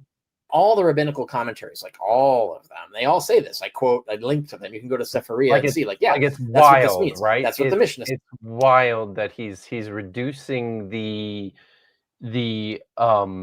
volume of discussion on this to this is they all say the same thing. No one who has read any Jewish like commentaries or jurisprudence would ever tell you, yeah, they all say the same thing. Nope. That has never been the case. Certainly not. Goodness. Certainly not. So yeah. Okay. But I think maybe. Yeah, maybe, and I don't know how much more before we want to get into the actual text. Timestamp at 8 That's minutes. That's for later. And maybe we'll put this down for now. Yes, exactly. Rabbis are famous for great stuff. Famous for that. So, but maybe pull up now what Carrier, as I said, what Carrier wants to do is to promote this idea of the possibility that Paul has in view a Jewish crucifixion. And in so doing, he is suggesting that it's so ambiguous as to what Paul could possibly be talking about that we just don't know. There's just no way to know. So the field is wide open and all options are on the table, right? Whether Jesus was maybe even stoned and then his body hung in the mind of Paul. And based on Paul's citation of very brief citation of Deuteronomy 21 verses 22 to 23 in Galatians 3, where he says, where is it here? For all who rely on the works of the law are under a curse, for it is written, cursed is everyone who does not observe and obey all the things written in the book of the law. And then he goes on to say, Christ redeemed us from the curse of the law by becoming a curse for us. For it is written, cursed is everyone who hangs on a tree, in order that Christ Jesus, the blessing of Abraham, might come to the Gentiles, so that we might receive the promise of the Spirit through faith. So he's suggesting, because of the citation there, that Paul has in view, that Jesus potentially was stoned and then his body was hung. And I have problems with that based on something else that I will bring up in a little bit. If he was put to death in the Jewish method, whatever those are, versus the Roman ones, which are in the text, what you quoted there is the first citation is cursed is everyone who doesn't do everything written in the book of the law, which is probably a problem for Christians who prefer the theology that Jesus did the entire law and never broke anything. And it seems like there's two different interpretations of what becoming a curse means, or how do you get to be a curse. Yeah. Those don't actually fit together.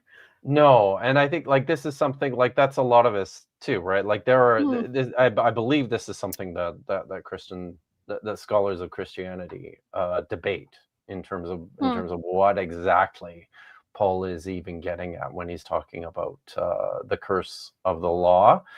So, but now before we bring up the text, because what we're going to do is we're going to look at three texts, I think. And so we'll just sort of lay this out. We're going to first look at Deuteronomy 21, 22 to 23. We're then going to look at two texts from the Dead Sea Scrolls, the Nahum Pesher and the Temple Scroll. And then I will talk a little bit about Josephus. And then if we have time, we can read Sanhedrin 6:4.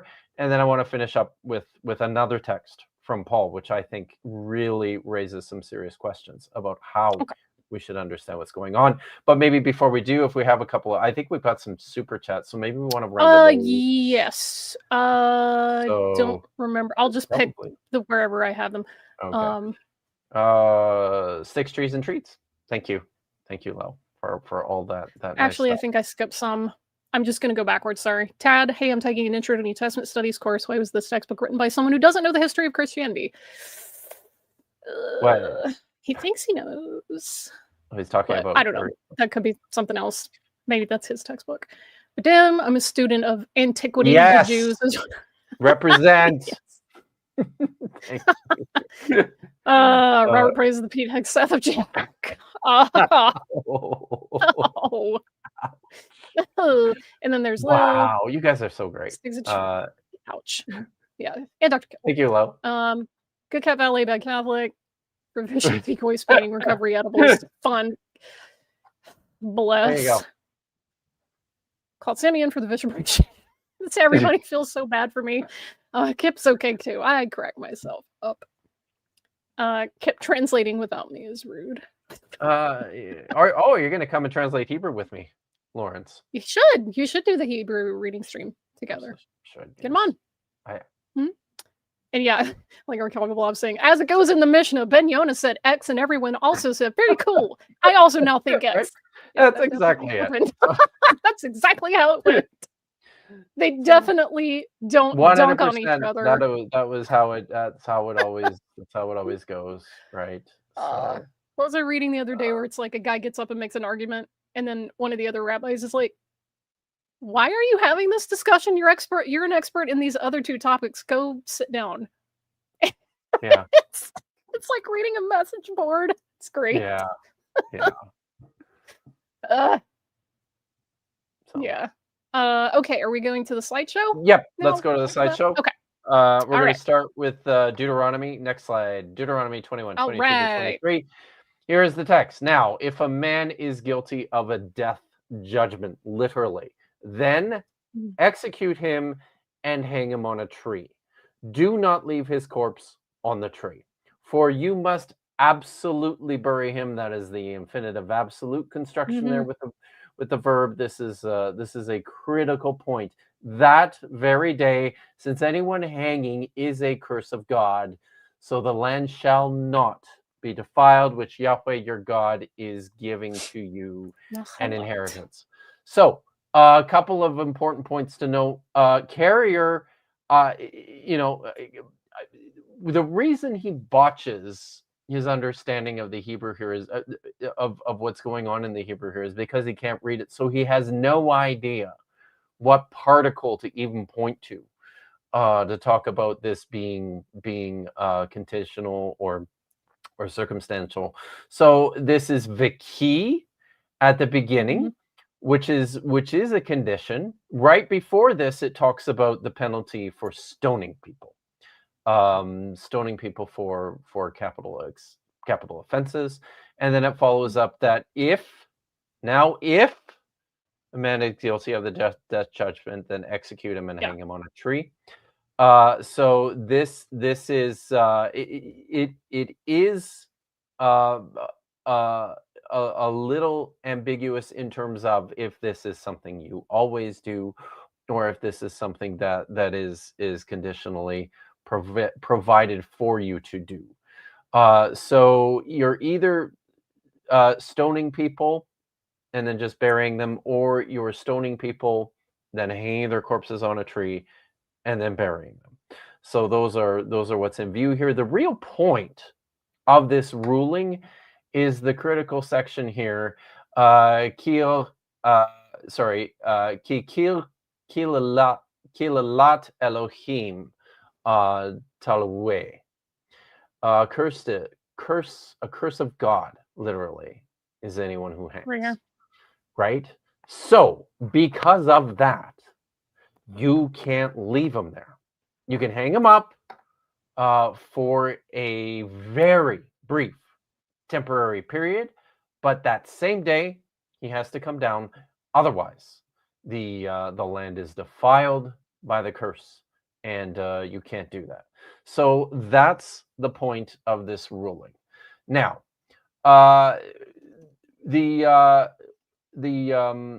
source here that Carrier has used is Samuelson, who has written this entire study on crucifixion and antiquity, this lexical study and inquiry into what is the title here? It's an inquiry into the background. Shoot, I don't have the title page up. Let me just pull that up quick. Oh, you know what? I could. No, I can't do that. Let's go here. While you do that, Sorry. Prixie says it's really weird that he doesn't bother to learn Hebrew, considering it seems like he knows that this is a big criticism of his scholarship, Yeah. and he seems to want to talk about stuff involving Hebrew. Yeah. It's Like, been he could just learn it. people keep pointing this out to him, and it just doesn't seem to make any difference. Crucifixion and antiquity, an inquiry into the background and significance of the New Testament terminology for crucifixion. Now I've just flagged a couple of points here from the book to just give you a snapshot of what he's doing with this particular text and where he kind of arrives in his study. So page 233, with regards to this particular this particular text, and then in terms of the Old Testament and early Jewish literature. So this one is sort of the critical one that everybody needs to deal with, because it's addressing this question of what's the big deal about bodies hanging on trees. So Samuel says in his conclusion here on the Old Testament and early Jewish literature, the Old Testament contains several suspension accounts. None of these can be defined as accounts of crucifixions in a traditional sense. Instead, they describe various unspecified suspensions. These suspensions occurred mainly post-mortem. That's really important. Okay. There is, in fact, not a single obvious account of ante-mortem suspension in the Old Testament. And I think that is what's reflected in the Deuteronomy law here. You'll notice that the person is executed first and then hung. And that appears to be the way that that's how it's understood in Mishnah Sanhedrin 6:4, which we may or may not get to. But that appears to be an ongoing issue for the Jews when it comes to dealing with this question of crucifixion, of suspension of bodies, of starao, or as Carrier pointed out, of staraizing people.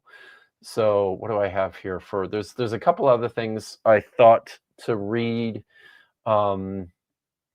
Page 235 here. Something that I wanted to point out is that here Samuelson is making a note of one of the other studies of crucifixion by Chapman, one which I didn't see in that note, where all scholars of Jewish antiquity agree with Carrier. He says this: Chapman observes a development in early Jewish texts. Can you hear the dogs barking? Yes. Is it very disruptive? No. Okay, good. Chapman observes a development in the early Jewish texts regarding the descriptions of suspensions. This is correct. Insofar as the early Jewish text used anastarun, which is the Greek word commonly translated as to crucify to a further extent. But it is not correct to draw the conclusion that the users interpreted these texts as crucifixions. As has been seen, it is difficult to tie astaron directly to the punishment of crucifixion. This is a key point for Samuelson. This is a key point for Carrier too. And I think it's important to note this, that from a lexical perspective, it's very difficult to say that that crucifixion, or that the words used that we understand as crucifixion in the New Testament all mean this one thing, according to these precise definitions. As Samuelson points out, more information needs to be added to the discussion in order to come to an understanding of what this looks like. So critique against Chapman's otherwise splendid study can be exemplified in the last quotation. It comes from Chapman's study of crucifixion, terminology, and suspension.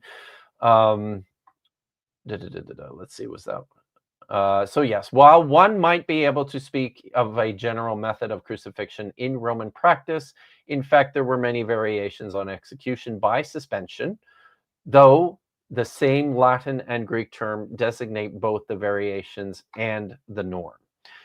So that's the quotation, and Samuelson says there was simply no form, not even a hypothetical one, to speak of a general method of crucifixion in Roman times is itself hypothetical. Chapman observes correctly the problem of diversity, but he could have pushed the implications of his own observations several steps further. So what Samuelson is getting at here, and I think this is correct, and this was honestly kind of surprising to me as I have looked into this, is that indeed, when it comes to our descriptions in the literature of Roman crucifixion, they are much, much vaguer than we would like them to be. It seems that in general, what we're talking about is the suspension of humans.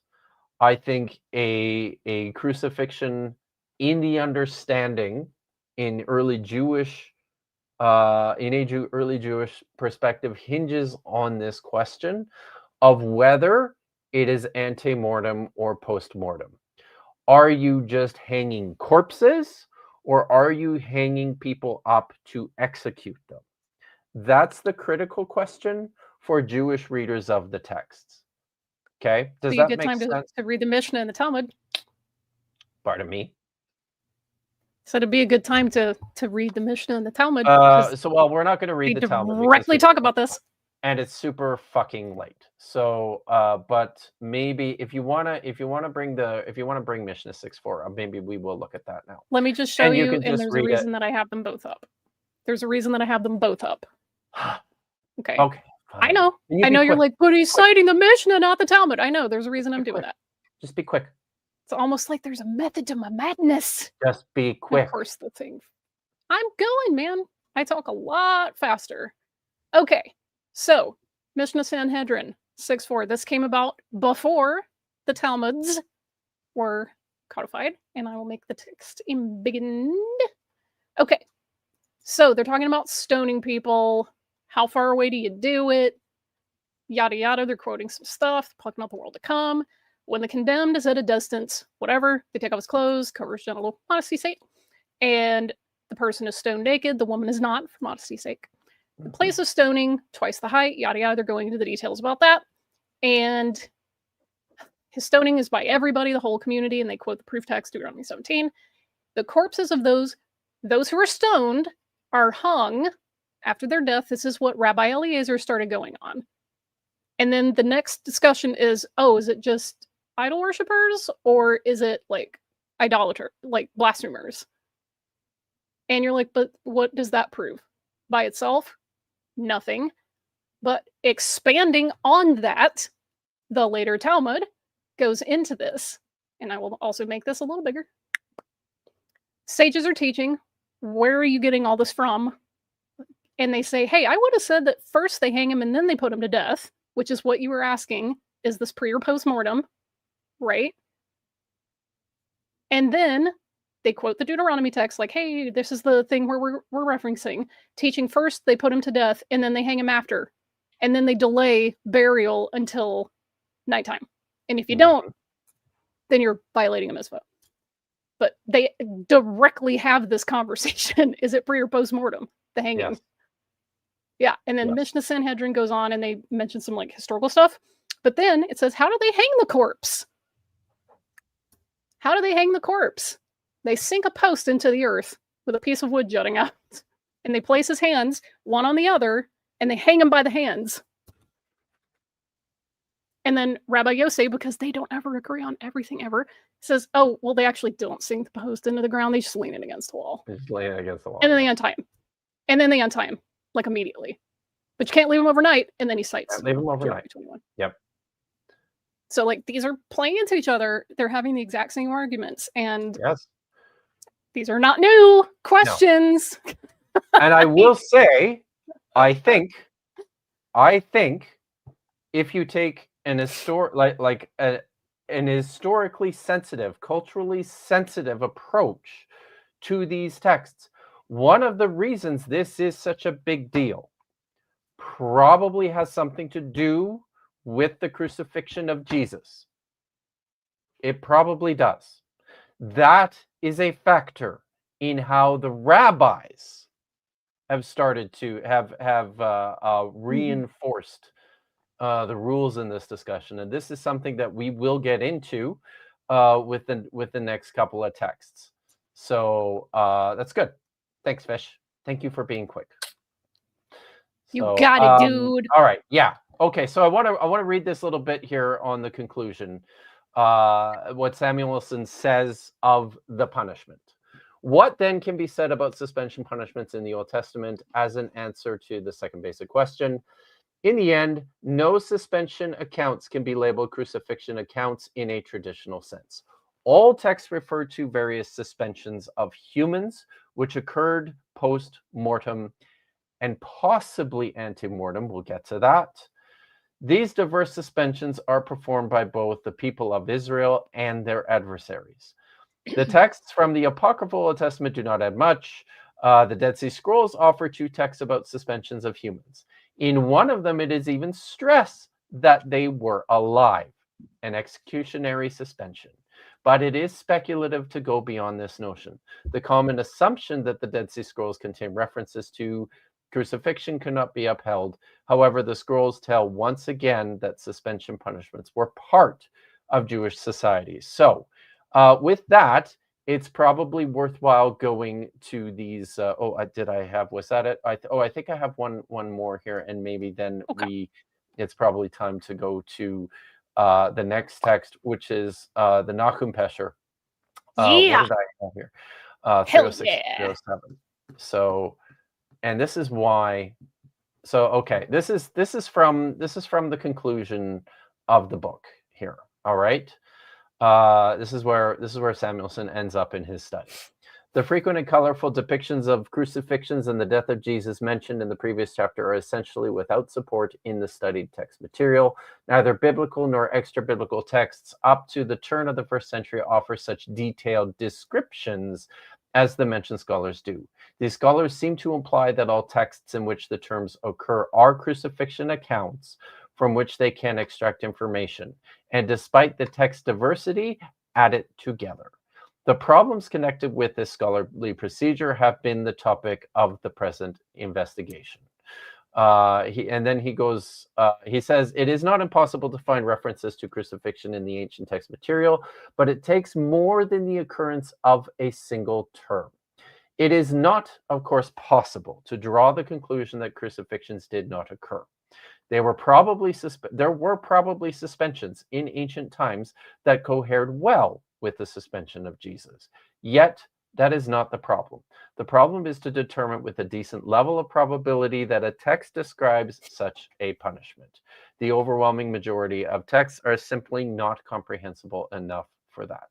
So what he's saying again is that when it comes to describing these things in the New Testament, you can't just do it from the individual words used and that are translated as crucifixion. Requires a lot more information. And one of the conclusions that he draws from too in the book is that the crucifixion of Jesus has probably deeply colored later understandings of what a crucifixion was at later periods of time, and perhaps inappropriately so. Now, what he has said, though, is that what he agrees about, and what I think is a critical point here in this whole thing, is whether or not within a Jewish mindset, you are dealing with a post-mortem or an ante-mortem situation. Are you hanging corpses or are you hanging live bodies? Now, you will recall that in Carrier's definition of crucifixion, he includes both.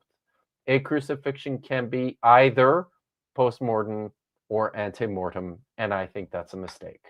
Because in the way that I believe an early Jewish person would describe a crucifixion, it would have to be ante-mortem. It would have to be an execution. They would not call the post-mortem suspension of a body a crucifixion. And I tend to think that that is also in line with what Samuelson presents. You have the Pesher Nahum text on the page. Just some background. This is what's really important, I think, in this whole discussion. And here's where we get into the history. Here's where we get into the development of these terms as they're used by the people who speak these languages. So at this point, what the Pesher Nahum is doing, it was written probably about 50 BCE. The Pesher Nahum is a text which is taking the biblical text of Nahum, it's unpacking it, and then it's using that as a means to construct and to explain history. What is happening in all Pesherim is that these are expositions of scripture as a way to explain what is happening to us in this moment, what has happened to us in the past, and what can we expect to happen to us in the future. Very importantly, something that Pesherim do, Carrier likes to talk about Pesher method, and he is absolutely mistaken about this.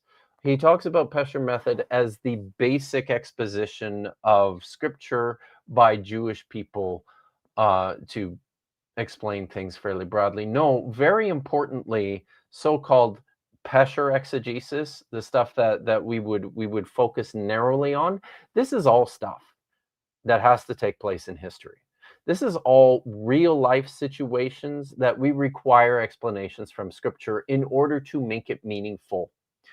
You'll notice that within this apocalyptic Jewish worldview, these people are anticipating the end. And very importantly, when anticipating the end, they are looking for signs.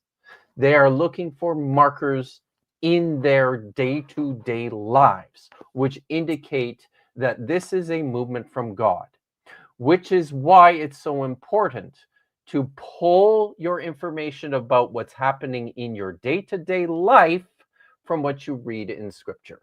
A critical mistake that Carrier makes in his work is to insist that all the information that Paul gets about Jesus comes directly out of scripture, and that he's just, this is all stuff that's just, you can just pull this out and create a mythology from that. You cannot. And there are no examples in any Jewish literature anywhere of anyone doing that. What Jewish writers and readers of scripture are doing is using the text to explain what has happened to us, what is happening to us now, and what we can expect to happen to us in the future, all here in reality. Is that clear? Okay. Now, the Pesher Nahum. This is easily the most famous, the most controversial text from the Pesher Nahum.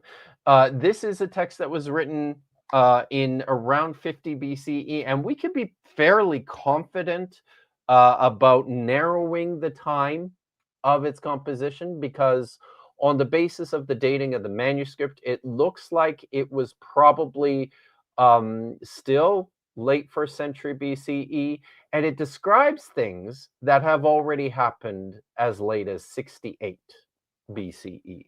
So you're dealing with a pretty short time frame here, within 20 years of things that have actually taken place, that we have the copy here. So it probably dates to 50. It might even date to 60 BCE, maybe even a little older than that. We're not sure, but we're pretty close on the dating.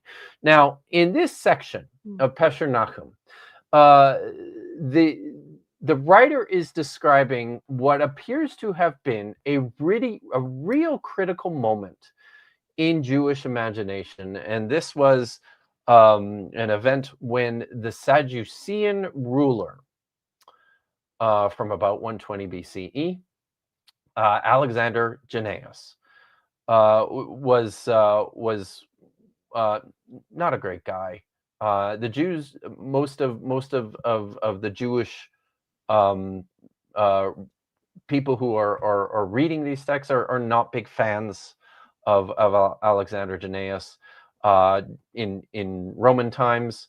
But this text describes an event in which the Pharisees, the Pharisee sect, attempted an overthrow. They attempted a coup of the temple of the Sadducees, and they enlisted the help of the Greek Demetrius in order to go and fight with Alexander Jannaeus and hopefully defeat him so that they could take control of the temple. Alexander Jannaeus staves off the Greeks. He survives it. He's understandably quite upset at the Pharisees, who have enlisted the help of the Greeks to overthrow him. And he, most texts will say that he crucifies 800 Pharisees and then sits down with his concubines and enjoys a meal in their presence, watching, and it's dark.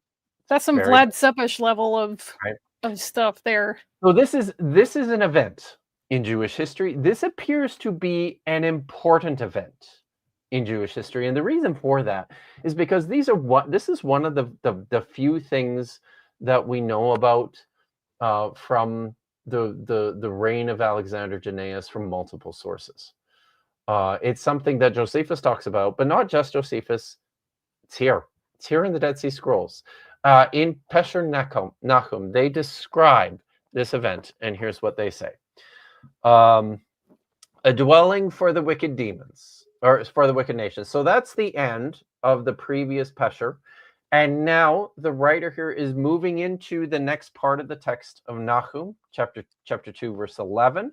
And he's continuing to read what Nahum says and then to interpret what this means relative to what has happened in their own history. And he says, where the lion goes to enter, the lion's whelp is there, and without fear. Its interpretation concerns Demetrius, king of Greece, who sought to enter Jerusalem on the council of the Deroshe Halakot, the seekers of smooth, but not halakha. Yeah, but not halakha. So yes, a couple things. First of all, I want to point out wink. Yeah, this is a wink. Yeah. And I'll explain that. But first of all, I want you to pay attention to the square brackets. You can see them clearly in the Hebrew text above. You can see them in my translation. So these are lacunae in the actual manuscript. So this is stuff that has to have been reconstructed. It's not actually there. The reconstructions I have provided are for good reason. You will notice part of it, this first one, is just the end of the passage from Nahum chapter 2, verse 11. So that was probably there. And then this formulaic expression, its interpretation concerns, or pishro al is the Hebrew. And the reason we have included it there is because this is the way that this particular author has indicated places where he's interpreting the text. Pishru al, all over the place. So there's a very good bet that that's what's here. And then the very next word is Demetrios, king of Greece. And that is partially there. I see that. Okay, so this is a very good bet. You will notice that there are a number of places where I have not provided reconstructions because I don't think there's enough there. And there are questions that we will get into with regards to this particular manuscript, with regards to this particular text. Okay, so we're talking about Alexander Jannaeus.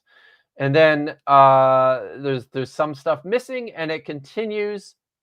The hand of the kings of Greece from Antiochus until the rulers of the Kittim rose up, but afterwards it shall be trampled. So the scholarly suggestion is, and I think this is true, that this describes Jerusalem, is basically saying that Jerusalem did not fall into the hand of the kings of Greece from Antiochus until the rulers of the Kittim. The rulers of the Kittim are The Romans. They are the Romans. Mhm. Okay. Until they rose up. But afterwards, it shall be trampled. So this is basically saying, look, this entire time during the Hasmonean rule of Jerusalem, nobody penetrated. Nobody entered the city. Nobody defeated the city. It was always independent, all the way up until the Romans did. That's what this text is saying. Okay. Oh, seekers of the smooth. Dorshe Hahalakot. Now, this is a play on words here. The writers and collectors of the Dead Sea Scrolls very cleverly identified the Pharisees with this term, the Dorshe HaHalakot, the seekers of the smooth things. Now, we know that this is the Pharisees, and we know that this is clever because it's a play on words. The Pharisees were famous for their insistence, for their propagation of, for their promotion of things that they called halakha. Halakha is a Hebrew word that just means walkings or the ways of doing things. Halakha is the right way, the correct conduct in our appropriation of the Hebrew text and of Jewish religion, of Hebrew religion.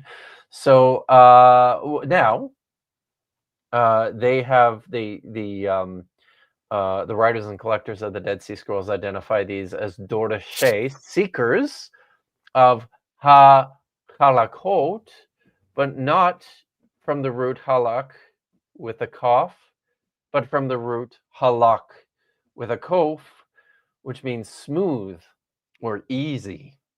For English speakers, the difference between our letter Q and a more guttural KH. Mm-hmm. Very good. So isn't that clever? I think it's fun. I like love puns. This moniker. So yes, it's the equivalent of people in American political discourse using the term "democrats" for Democrats. This is the kind of it's kind of like stuff that they're right? doing. Very good. Yeah.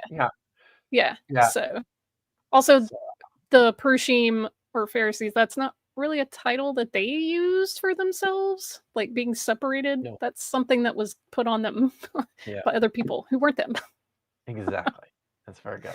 And there's ongoing debate and discussion about where that word. There's multiple options as to where that word comes from. So we won't get into that though. All right, continuing in the text here. The line, and this is continuing in Nahum 2 verse 11. You'll notice that he's just following his text, and he's pausing in important places to provide comment on how that relates to what has happened. The lion tears apart enough for his cubs and strangles prey for his lionesses. And here again, I have provided from the brackets the very likely inclusion of the word pishro.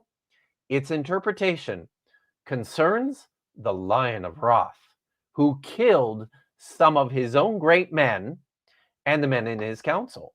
And then there's a bit of a break, and it continues with the text of so that's the Lion of Wrath here. That's Alexander Jannaeus. The text continues. He fills with prey her cave and his dwelling with carrion. That's the text from Nahum, chapter 2, verse 12. Its interpretation concerns the Lion of Wrath. Again, there's a bit of a break, but then it continues to say that revenge on the seekers of the smooth, these are the men whom he hung alive. Uh-oh. And then there's a break, and then it says something about this. This is a thing in Israel from before, such as to be read for anyone hanging alive on the tree. And this is where he continues, Nahum chapter 2, verse 13. Look here, I am against you, an oracle of Yahweh. All right. So in this text, this is really interesting because you'll remember the ruling from Deuteronomy says that you can hang bodies, corpses, dead bodies on sticks or on trees, on an eighth, it's very imprecise, on a piece of wood, but you cannot leave it there. It has to come down that very day. Because if you don't do that, then the land will be cursed. Alexander Jannaeus hung people alive on sticks or on trees. And as a result of this, this looks to be likely in violation of the ruling in Deuteronomy. Right? It's almost like people just decide when they're going to follow rules or not, especially if they're in power. Now, I will say that insofar as the Jewish imagination is concerned, this, you'll remember, I think, is the critical sticking point. In particular, by the time that the Romans are in charge. Okay? Now, scholars interpret this text in a variety of ways. I believe most of them will suggest that this is a criticism of Alexander Jannaeus for violating Deuteronomy 21 verses 22 to 23. The problem with that is that he's never citing Deuteronomy 21 verses 22 to 23. He's just describing what Alexander Jannaeus did. Now, the question is, this is complicated by the fact that the writers and the collectors of the Dead Sea Scrolls are famously opposed to the Pharisees. They do not like the Dorshei HaHalakot, the seekers of the smooth. They really don't like them. They're very liberal. They probably have come out of, and this is a bit of a problem, because they also don't like the Sadducees. They don't like Alexander Jannaeus. So they the sect, as far as we understand it, was founded through a break with the ruling temple establishment. So they were part of this Sadducean party at one point in time, right? But they had a break with them, and they also dislike everyone in charge of the Jerusalem temple. So there's absolutely no reason at all to think that they have any sympathies for Alexander Jannaeus. So that's the critical question here. This is a text that's describing what Alexander Jannaeus did. Is it describing this as something that's good? Yay, Alexander Jannaeus, for hanging up the bodies of the Pharisees on sticks. And this is quite clever too. You'll notice, drawing from the text of Nahum, chapter 2, verse 11, the lion tears apart enough for his cubs and strangles prey for his lionesses. And then it goes on to say as well that he fills with prey her cave and his dwelling with carrion. You'll remember in the story, and we'll talk a little bit about how Josephus describes this event as well. But when Josephus describes this event, you'll remember that he says that Alexander Jannaeus sat down with all his concubines and had a big banquet to enjoy, undoubtedly, the cries of anguish of the 800 Pharisees that he strung up on poles to execute. So, importantly, there is nothing within the text, and this is one of the key points, one of the critical points that Samuelson makes, that Carrier leans into, is that we have no information about what this means, what this execution is, beyond the fact that they're hung up alive. So we don't know if he nailed them to anything or if he just hung them up with ropes. All we know is that he hung them up there alive to kill them. That's it. So, do you have anything before we continue? Nope, just thinking about Vlad Tepes, All right. That's good. because he did almost exactly the same thing. What do you think, Fish? Based on what you've Skewered seen in this, people and then had a little meal, allegedly, in the presence of those. So, I mean, the point of those sorts of displays is, like, humiliation. yes. So, Yes. that's definitely not like, hey, we're carrying out capital punishment because, you know, you broke a law that was so severe, da, da, da, da, so you're going to get stoned. Like, this is a campaign of humiliation, and that's Yeah. what the Romans used crucifixion for. Like, Yes. you're not stabbing someone or stoning them or cutting their throats or any other thing. You're hanging them up by whatever means so that they can suffer and then be humiliated. So it's not just the mechanism, it's the point of, like, what they're doing. I personally feel that those should be taken in tandem, which is another reason that I get frustrated with Carrier, because he doesn't, from the stuff that you've shown so far, he doesn't seem to care about the motivation for this method of execution. It's just That's a good arguing, point. oh, well, was it a, That is a very how good did they point. do it, and not why? Because that's, to me, Yeah. the way more important part of the two, but I still think that you should consider them Indeed. together. So I'm interested I to know. know your opinion. Do you think this is critical of Alexander Jannaeus for doing this? Do you think it's just descriptive? Do you think it's I mean, if giving they it were reading a round of if applause? they were reading this or thinking about what he did, the background is that they already knew what Deuteronomy said. You wouldn't have to quote it because people would already have that in the back of their mind. So they would have known, like, oh, you're not just hanging people, you hung them alive, which is something that we ostensibly don't do. We don't do that. So when they're doing it like, this guy hung him alive, like, yo, paraphrase.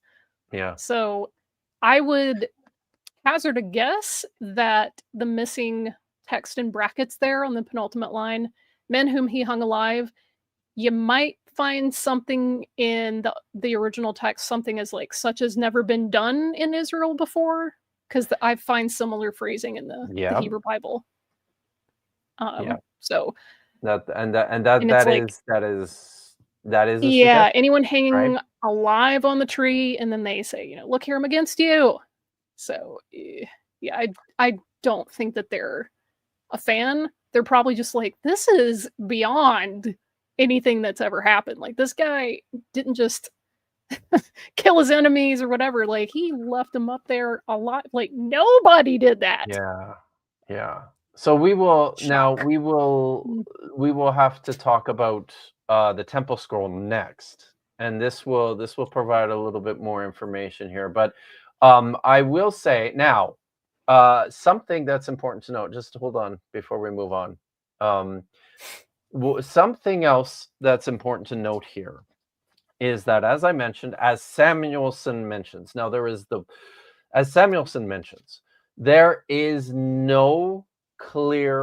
are clear texts, including Deuteronomy chapter 21 through the entirety of the Hebrew Bible. There are clear texts which feature post-mortem hangings, the hanging of corpses.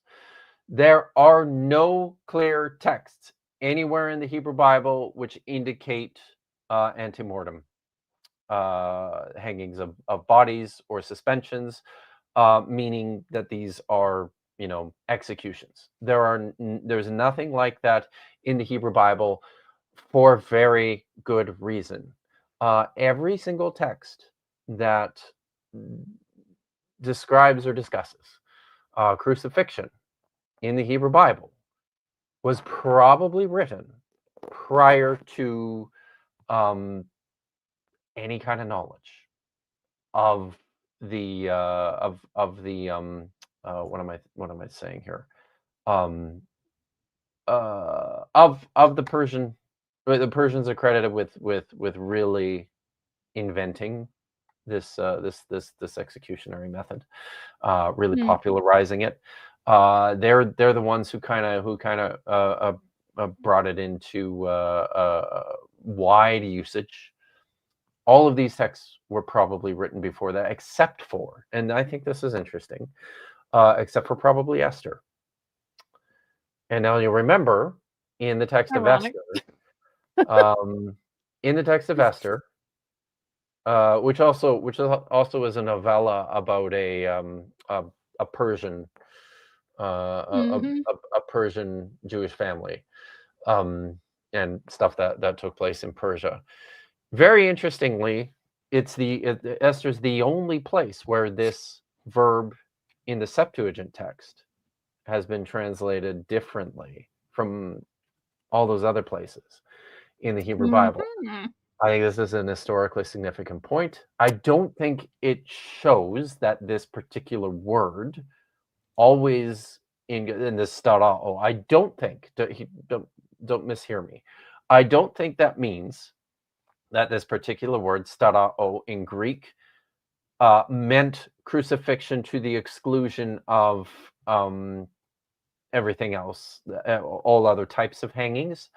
But I do think that for the Greek translator of the book of Esther, this was potentially significant, that he wanted to indicate that this was an ante-mortem suspension, that this was the hanging alive of Haman, as opposed to the hanging of a corpse.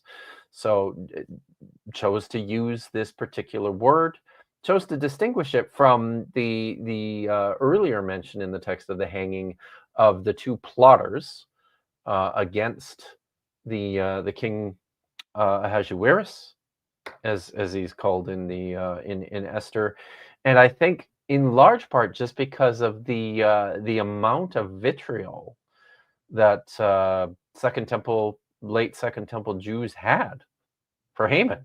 They really hated this guy a lot. Boo. He's actually called the last of the Amalekites in some texts. So he's they Man, really someone hate should they let want some of to, the historical polemicists know about that one, right, because a yes. lot of folks leverage the accusations of Amalek to justify their campaigns of like Mhm, brutal genocide. mhm. Yeah.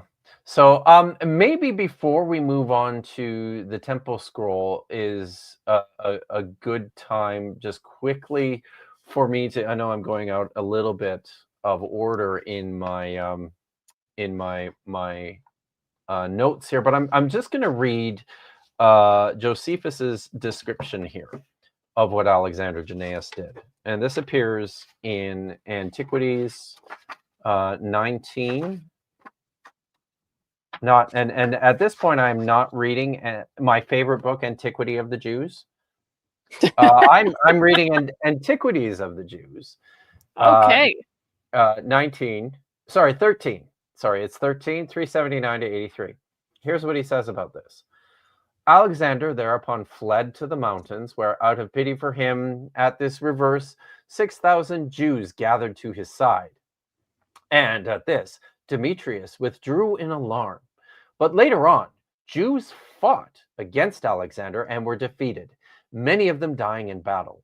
The most powerful of them, however, he shut up and besieged in the city of Bethama.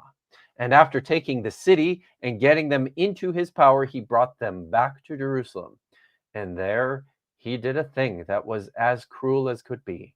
While he feasted with his concubines in a conspicuous place, he ordered some 800 of the Jews to be crucified and slaughtered their children and wives before their eyes of the still living wretches. This was the revenge he took for the injuries he had suffered, but the penalty he exacted was inhuman for all that, even though he had, as was natural, gone through very great hardships in the wars he had fought against them, and had finally found himself in danger of losing both his life and his throne, for they were not satisfied to carry on the struggle by themselves, but fought foreigners as well, and at last reduced him to the necessity of surrendering to the king of the Arabs the territory which he had conquered in Moab, and Galadatis and the strongholds therein, in order that he might not aid the Jews in the war against him. And they committed countless other insulting and abusive acts against him, but still he seems to have done this thing unnecessarily, and as a result of his excessive cruelty, he was nicknamed Thracidas, which means the Cossack, by the Jews. So so that's his description of what happened. Yeah. And that, a lot more detail there, right?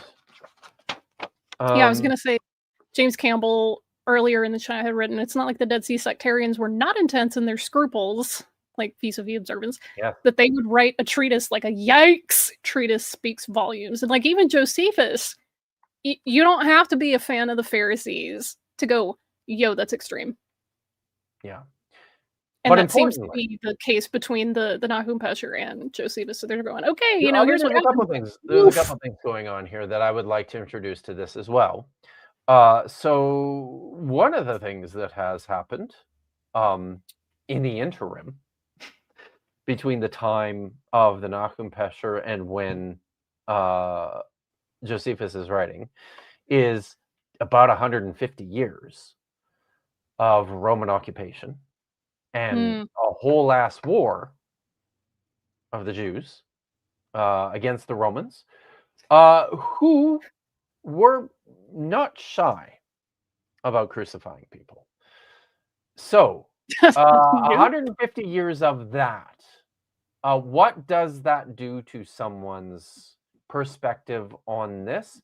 And then I'll point something else out as well. The writer of the Pesher Nahum, as you noted, was not sympathetic to the Pharisees, but Josephus sure was highly sympathetic to the Pharisees. That has to color the way in which these writers are understanding what happened. And this is how we start to think about Jewish responses to crucifixion in this critical point in time. You can't just flatten everything and say, well, here's what all the words that are used mean. You have to think about this historically, contextually. You have to do that. If you are trying to understand what Paul means when he talks about the crucifixion of Jesus, you need to figure out what's going on in what everybody within this world is thinking and how they got there. That's really important. So, and at that point, again, it's not just that the king did this. Is he went over and above anything people had done. Like, it's the old saying, there's no kill like overkill. He did overkill. And if you've got two separate camps of people 150 years apart, one who's like, I don't like the Pharisees, and the other ones who are like, actually they're my guys, and they're both coming to the same conclusion, like, wow, that guy overkill. That's telling you that their baseline understanding for this method of execution, it's not just the methods, it was the scale. It's the scale. I will say that is a possible interpretation of the Nahum Pesher. I am not convinced that he is that bothered by the fact that this is a crucifixion, but I think this is a point in Jewish history that's critical, and the reason it's critical is because it happened. And it produced this, I think it produced this reckoning that this is the one time, this is the time when Jews actually executed, they executed by suspension crucifixion, and everybody seems to remember that. And I think that's really significant. So, but here is where we get into the temple scroll and how this kind of throws a wrinkle into this. So the temple scroll, and now we can put the slides back up, and we can bring the text up. Okay. Temple scroll is the other place within the Dead Sea Scrolls. There's a couple other smaller texts that appear to mention possible crucifixion, but probably not. But this is the one clear one. Shall I put it up? I will put it up. There we go. Okay. All right. Sorry, I didn't realize you were busy. Okay, so this is how this is really, really interesting, I think. What's going on in the temple scroll? The temple scroll is this large document, the largest of all the Dead Sea Scrolls, one that appears to have been very important for the people who wrote and collected this literature. It is not just, it's called the temple scroll because it includes this elaborate description of what the temple is going to look like in the last days. But that's not all that's there. The other part of the temple scroll is this essentially total reconstitution of the rules, the law, the Torah of Deuteronomy. So when the temple scroll gets to the law of hanging bodies in Deuteronomy 21, this is what it says. Now, if a man slanders his people or delivers his people to a foreign nation, he has done wickedness among his people. So you shall hang him on a tree, and he shall die. By the mouth of 3 witnesses he shall be executed, and they shall hang him on the tree. So if a man is guilty of a death judgment, and this is all that stuff is not really in Deuteronomy. That's all new.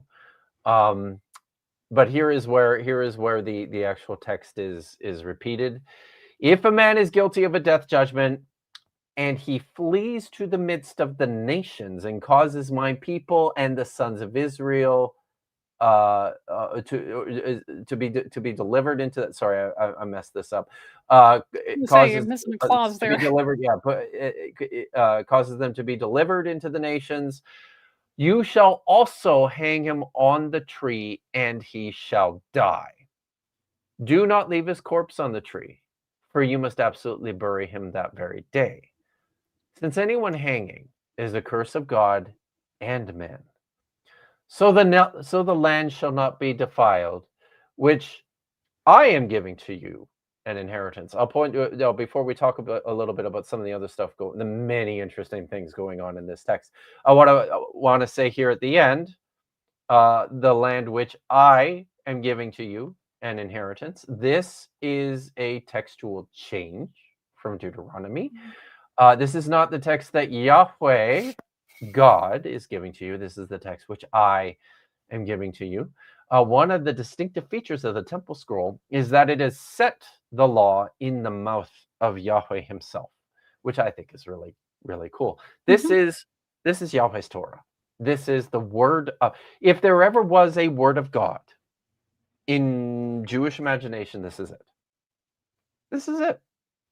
I mean, it's even, there are some other texts, such as the Book of Jubilees, which reconstitutes huge sections of Genesis and Exodus. But that particular text sets things in the mouth of the angel of the presence, who dictates those to Yahweh, or dictates those to Moses. This is even above and beyond that. This is Yahweh himself speaking. This is his Torah, and this is unique. This is absolutely unique in Jewish literature. There is nothing like this. I love it. So first person. Now, yeah. Wow. Big change here, Vish. What's the big change from the law in Deuteronomy? I mean, this is the biggest thing that stood out to me while we were reading through this is the order is you hang him first and then he dies, which is completely reversed from Deuteronomy, which is that he dies and you hang him on a tree, like it's told in that order. So this is just reversing it. I like it. I like this kind of. Now think about what's here. You'll notice change. too, big change. And he adds this other stuff too. A man who slanders his people, delivers his people over to a foreign nation. One who flees to the midst of the nations and causes the sons of Israel to be overtaken, or sorry, I forgot I left the word out, to be defeated basically into the hands of the other nation. This is all new to the text of Deuteronomy, but now think about what's happening here and think about what Alexander Jannaeus did. Is Alexander Jannaeus just following the law?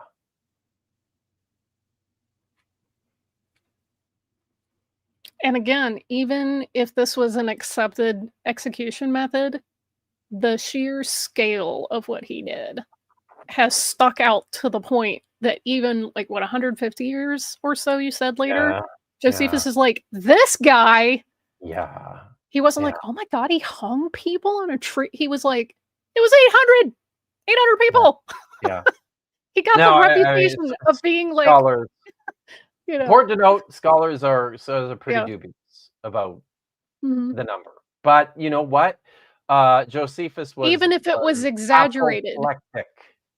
When people use hyperbole, they're just saying the number that actually occurred was just boggling. And it doesn't matter if it was 80 or 800. It was a lot, and it was way more than anybody had ever done before.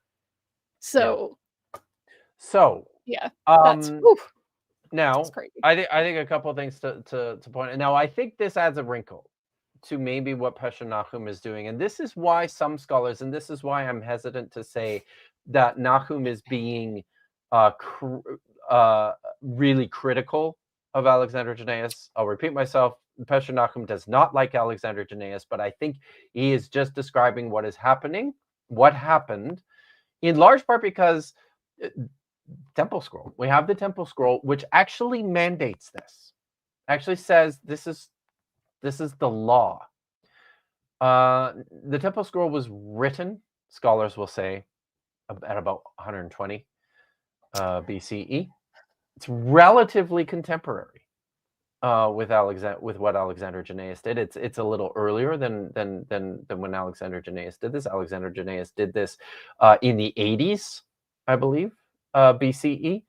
So there's something else here, though, that I think is really significant to this conversation of the Jewish imagination with regards to this question of crucifixion. You'll remember, up until this point in time, up until the Temple Scroll, which predates the Nahum Pesher as well, which predates what Alexander Jannaeus actually did. Up until this point, it seems as though everything is just post-mortem suspension. You hang dead bodies. You don't hang people alive to execute them. That seems to be what's going on historically. Something has changed leading up to when the Temple Scroll was written in 120 BCE, and I think that thing that has changed is Roman influence. It's shortly after the Hasmonean revolt in the 160s that and one of the reasons why the Hasmoneans aren't super successful because they're just these amazingly strong, powerful, capable warriors. No, sure, I'm sure they were great, but one of the big reasons they were successful was because it was about 150 that the Romans really started to press and move and threaten the Seleucids. The Seleucids lost their control on the region because the Romans were just trouncing everybody at this time.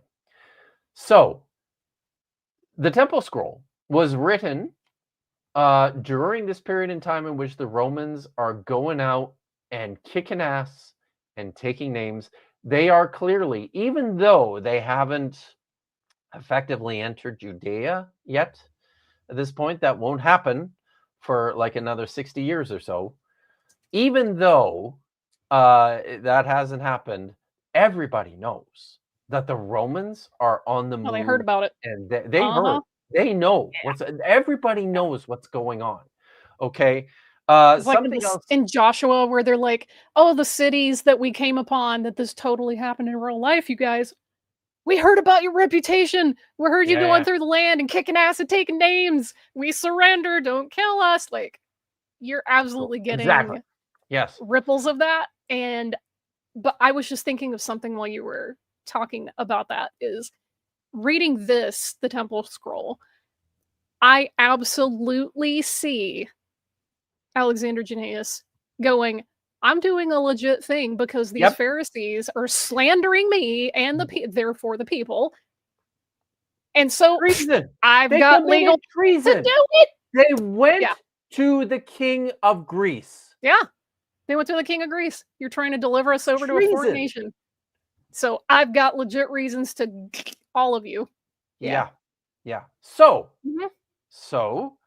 I'm going to read something here now, because I think this is really important. Okay. And this is from the Encyclopedia of the Dead Sea Scrolls. They have a short article on crucifixion that is not cited by Richard Carrier. And there's a short paragraph here that I think is crucial when talking about the Temple Scroll. Also talking about the Book of Esther here too. So, did they say something? Remember I talked about how in the Book of Esther, the one instance of Haman being hung alive, using this word starao, and I absolutely think that's to make this point in the Book of Esther, even though it's the same Hebrew word throughout. So maybe I'll just read this paragraph before it first. Not too many years later, after the writing of the Temple Scroll, perhaps 77 BCE, if the colophon refers to Ptolemy the 12th, the Book of Esther was translated from Hebrew into Greek. The Greek version unquestionably understood Haman's execution as a crucifixion, or at least a suspension alive. Let's say that, to be precise here.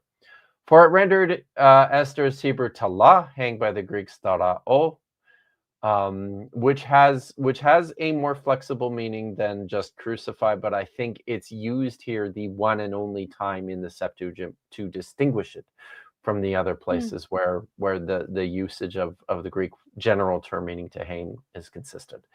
Since the Jewish translator presumably interpreted the biblical events in light of his own contemporaries' use of talah, this version is crucial for understanding the apparent references to crucifixion found in the Dead Sea Scrolls. All these references use the verb talah. The Esther translation shows that this ambiguous term was the normal Hebrew word for the term crucify in the periods of the scrolls. In the Roman legal tradition, crucifixion represented the supreme penalty. This was true by the time of Cicero, and he says this in Verum 2.5.168.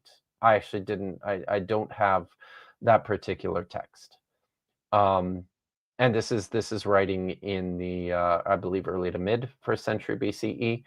And when the works of the jurist Julianus Paulus were compiled in Sententia some 4 centuries later, the Latin word crux, cross or pole, still stood at the head of the list of supreme penalties, followed by burning and decapitation. The sententiae included as crimes properly punished by crucifixion: desertion by the enemy, betraying of state secrets, inciting to rebellion, murder, prophecy regarding the health of rulers, magic, and aggravated falsification of wills.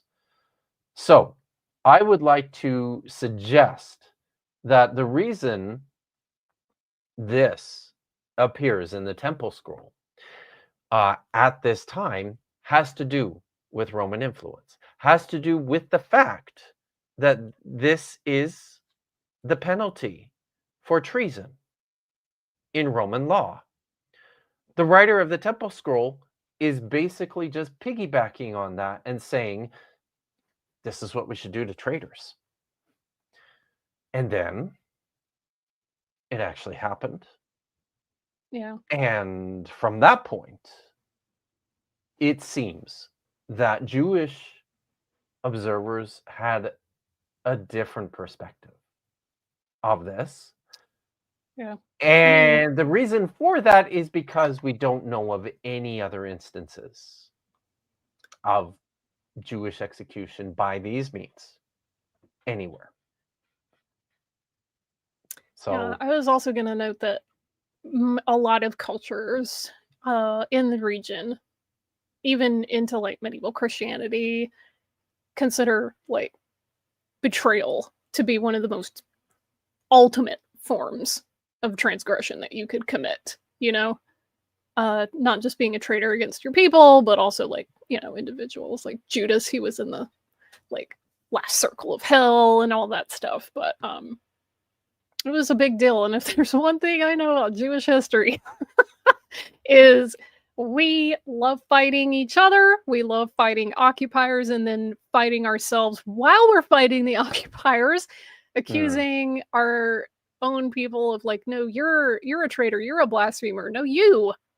It's uncomfortable. That's one of those things about Hanukkah that rubs me the wrong way, is that people tend to, I think, focus a little bit on the stuff that makes them feel good, but they're not really looking at the historical background of that. It was not pretty. The Maccabees were not good people. Like, they were zealots, and the fact that like, yeah, they had a good battle. It was in the first few chapters of like First Maccabees, and the rest of it is just political intrigue for the other like rest of the book. I think it was the right call for later sages to develop the mythology of the oil and use it as like an analogy of like, hey, listen, yeah, we know the Maccabees went a little bit too hard there. We're also like gonna try to admit that rebellions aren't working. We can't get them right. It just makes things worse. So let's just leave that aside. Let's talk about some oil and use that as a metaphor for our people surviving despite hard times. I think that was the right call, because centering the historical text, probably not a good choice, especially in the United States. Or possibly just the West overall, but, you know. yeah. Yeah. All right. So that is, what do I have after 11QT? I think we move next into Paul, but I need to say a few things about Josephus here first.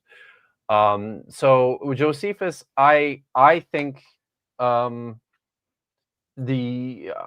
I think Josephus reflects a Jewish antipathy that was probably widespread by the time he's writing in the 90s CE towards these forms of execution on the basis of the way that the Romans do them.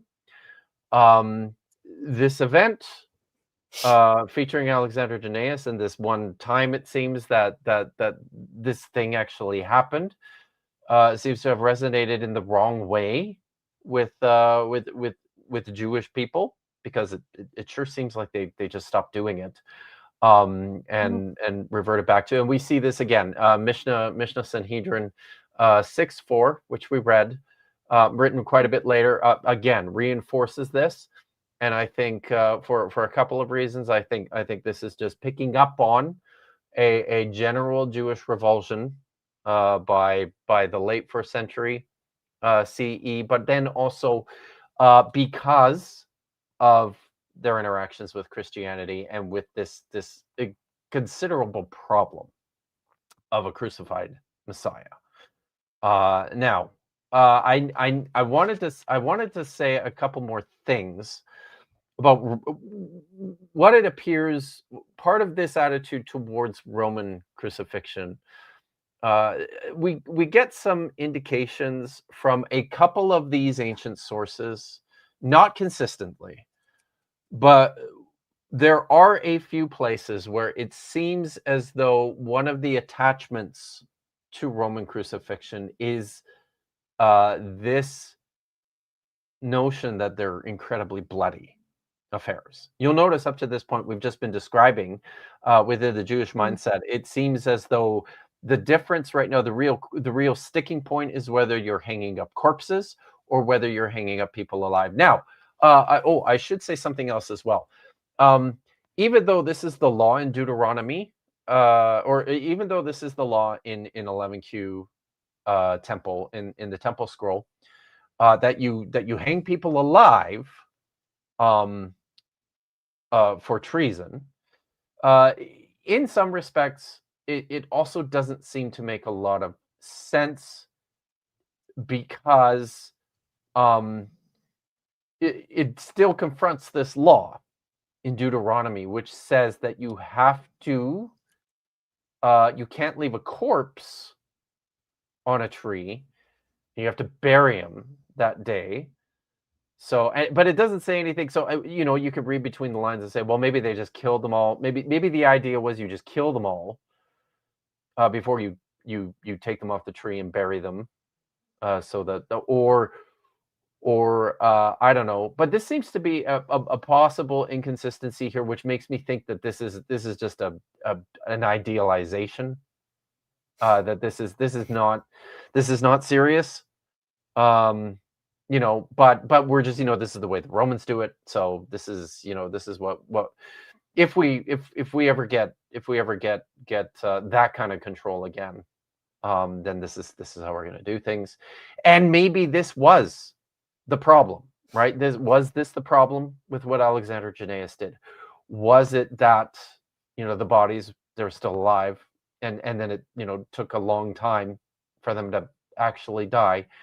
The Nahum Pesher doesn't say anything about that. Josephus doesn't say anything about that, but maybe this was the problem. So I do want to say something, though, about what seems to be a general an attitude among some of the texts with regards to Roman crucifixion. In book 19, starting at 94, Josephus actually describes a play that he attended in Rome. In this play, it actually featured a crucifixion, a suspension, and he describes it. And this is what he says. So he says, here there were two new portents. In the first place, a mime was presented, in the course of which a chieftain is caught and strung up, basically crucified. Moreover, the play presented by the dancer was Synedas, in which the hero and his daughter Mira are killed. Thus, a great quantity of artificial blood was shed, what with the crucified man and Synedas.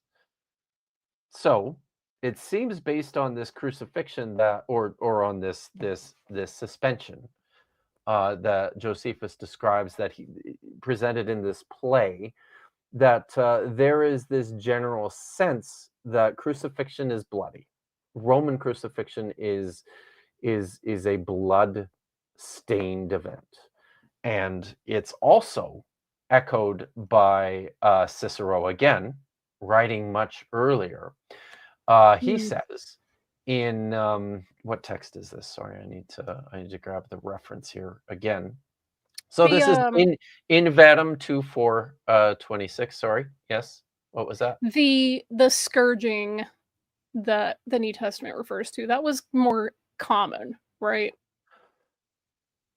We just don't know, right? And that's part of the point. That's part of the important point that Samuelson makes, is that it's really ambiguous if you dig into the language. That's what the Gospels describe. And even there, there's a lot of ambiguity that gets read onto what it actually says. But I do think that there is this underlying sense that there's a lot of blood involved. Not by every writer, but certainly by a couple of writers, Josephus included. So one of the things, so this is Cicero, right? Cicero writing, a century earlier than Josephus or more. With what face have you, in fact, presented yourself in the gaze of the Roman people? You have even not yet torn down that crux. That's the Latin word that we translate as cross, which is even now at this time stained with blood of Roman citizens. Is your city elected to be that place? When anyone enters it from Italy, he sees a crux of a Roman citizen before he sees a friend of the Roman people. Yeah. So it's again, it's a very bloody affair. By the sounds of it, according to Cicero. I would suggest that this is maybe not consistently, but it seems like for a few writers, this is a feature that's stuck out. That when the Romans do it, it's like this, right? Has this played a role in the Jewish imagination in terms of how they understand this?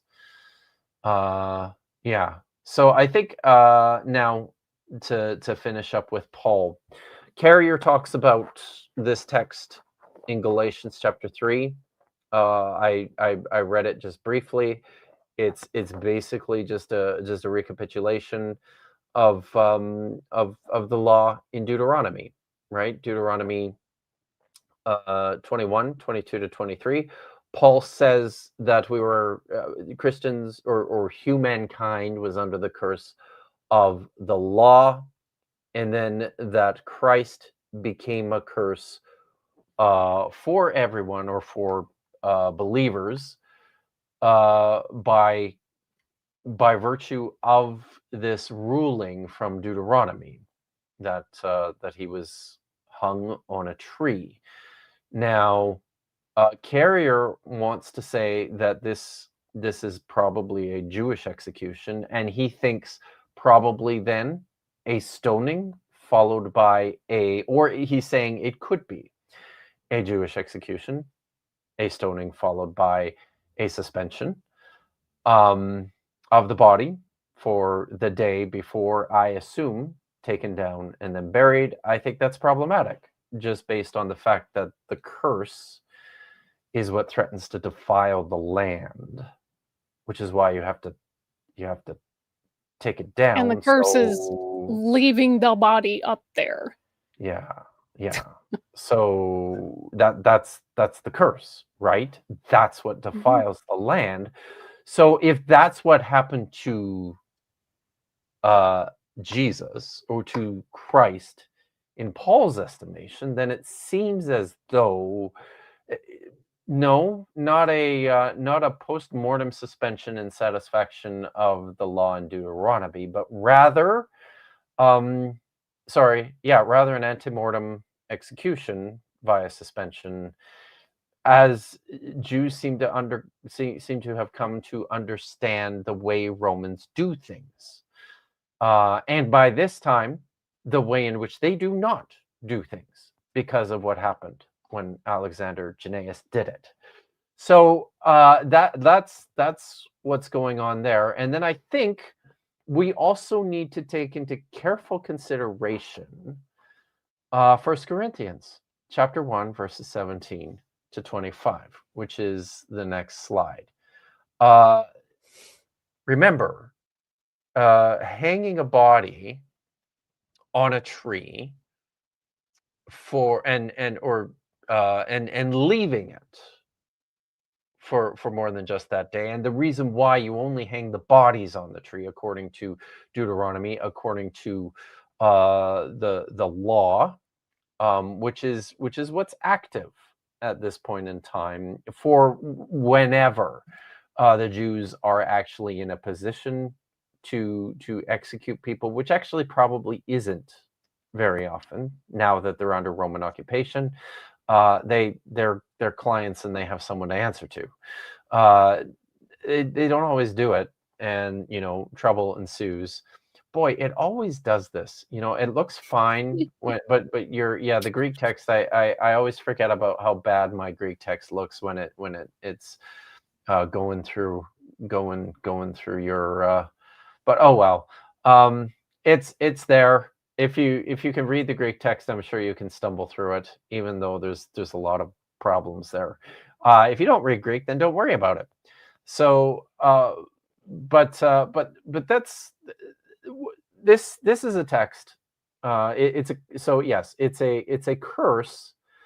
To leave the body, to leave a person up on a tree if they're alive, especially, right? Overnight. This is why they don't use this as an I need to use more full justification. Is that right? You don't like the way I don't justify my paragraphs? Sorry, I got distracted. I have a lot of other things. All right. So here, so yeah. So, but I think this is an important text when it comes to understanding what Paul thinks happened to Jesus. So here's what he says. Christ did not send me to baptize, but to proclaim the gospel. By the way, the gospel is not the story of Jesus. In Paul's estimation. And Carrier seems to think that that's what the gospel is, which is mind-boggling. I mean, it just is funny that people say the gospel is the life, death, and resurrection of Jesus when Jesus was preaching it before he ever died, before he was done living, and before he resurrected. So that's not it. Yeah, that's why I was really digging that's what Bartman's recent thing about the difference between atonement and forgiveness. That's why I was like, he gets it. Yeah. That's what the gospel became after Paul. Yeah. But Paul kind of introduces this idea. This is Paul's idea. You read through Paul's pretty consistent in his presentation of what the gospel is, what euangelion is. For Paul, it's this message that he's carrying to the Gentiles. It's the salvation of Jesus, but the good news of that is that you don't have to be Jewish. That's what the gospel is for Paul.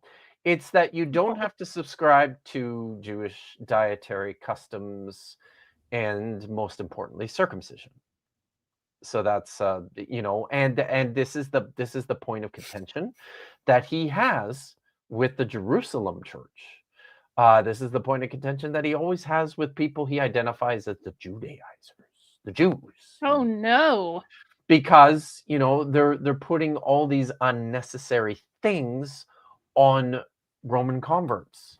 No, he's going, you don't have to circumcise. You don't have to worry too much about the dietary laws. It's this so burdensome. So but this is for him, this is the thing. He came, Christ sent him to proclaim the gospel, and not with eloquent wisdom, so that the crux, the cross, the staros of Jesus might not be emptied of its power. For the message about the staros, the cross, or the suspension device, is foolishness to those who are wasting away. But to us who are being saved, it is the power of God, for it is written, I will destroy the wisdom of the wise, and the discernment of the discerning I will thwart. Where is the one who is wise? Where is the scribe? Where is the debater of this age? By the way, the debater of this ion. Ooh. So this is also another important term for carrier, but here's a place where Paul is using it, and it doesn't mean what he thinks it means. Well, darn. Yeah. So, has not God made foolish the wisdom of the world. For since in the wisdom of God, the world did not know God through wisdom, God decided through the foolishness of the proclamation.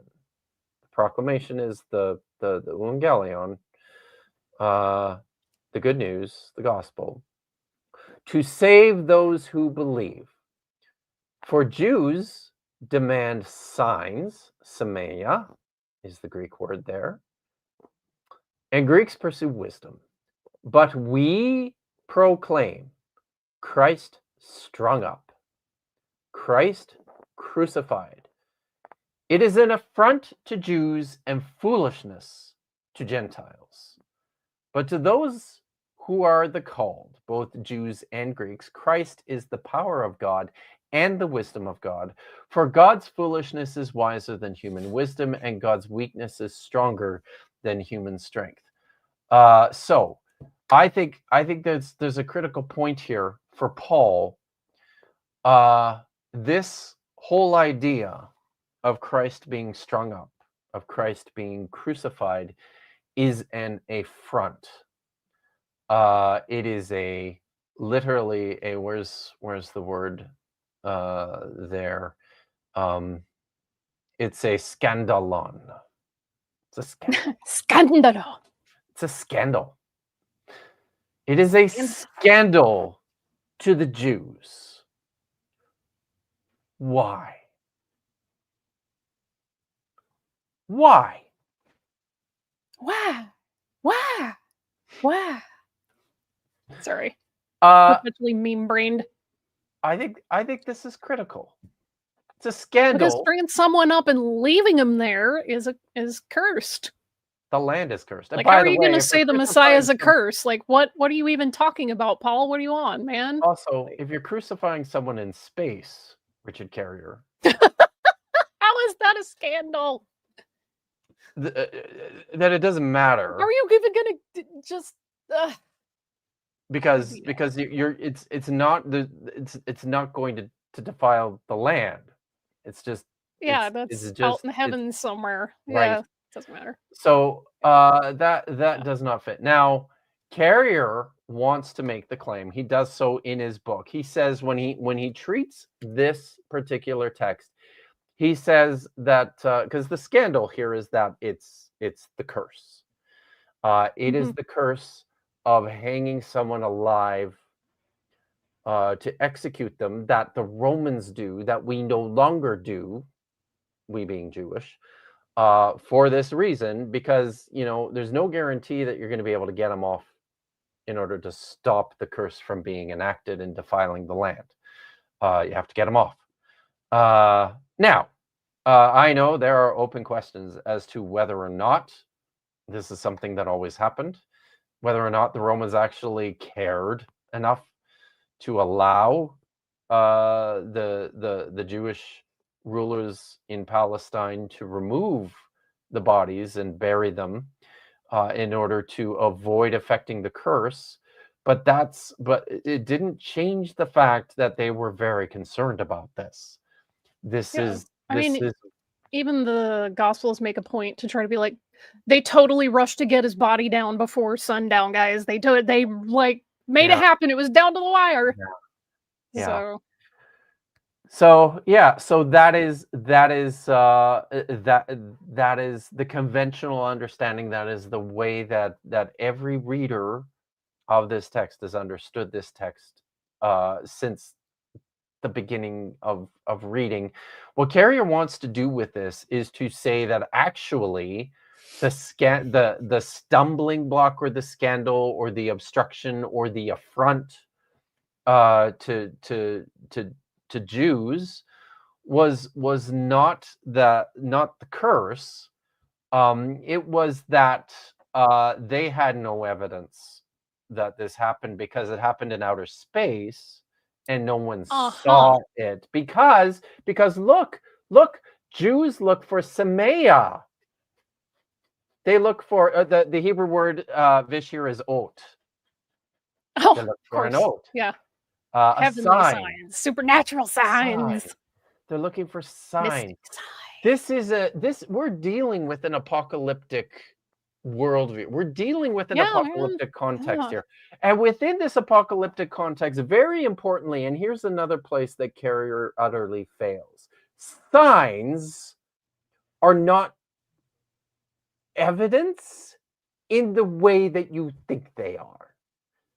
Signs are the portents of fulfillment that we are reading about in the scriptures. Remember where we talked about how we read the scriptures in order to gain an understanding of what has happened to us, what is happening to us now, and what's going to happen to us in the future? Signs are the things that show us that this is it. This is the kind of evidence. So, and they are the kinds of things that tend to be, you know, the effects from God visited on earth.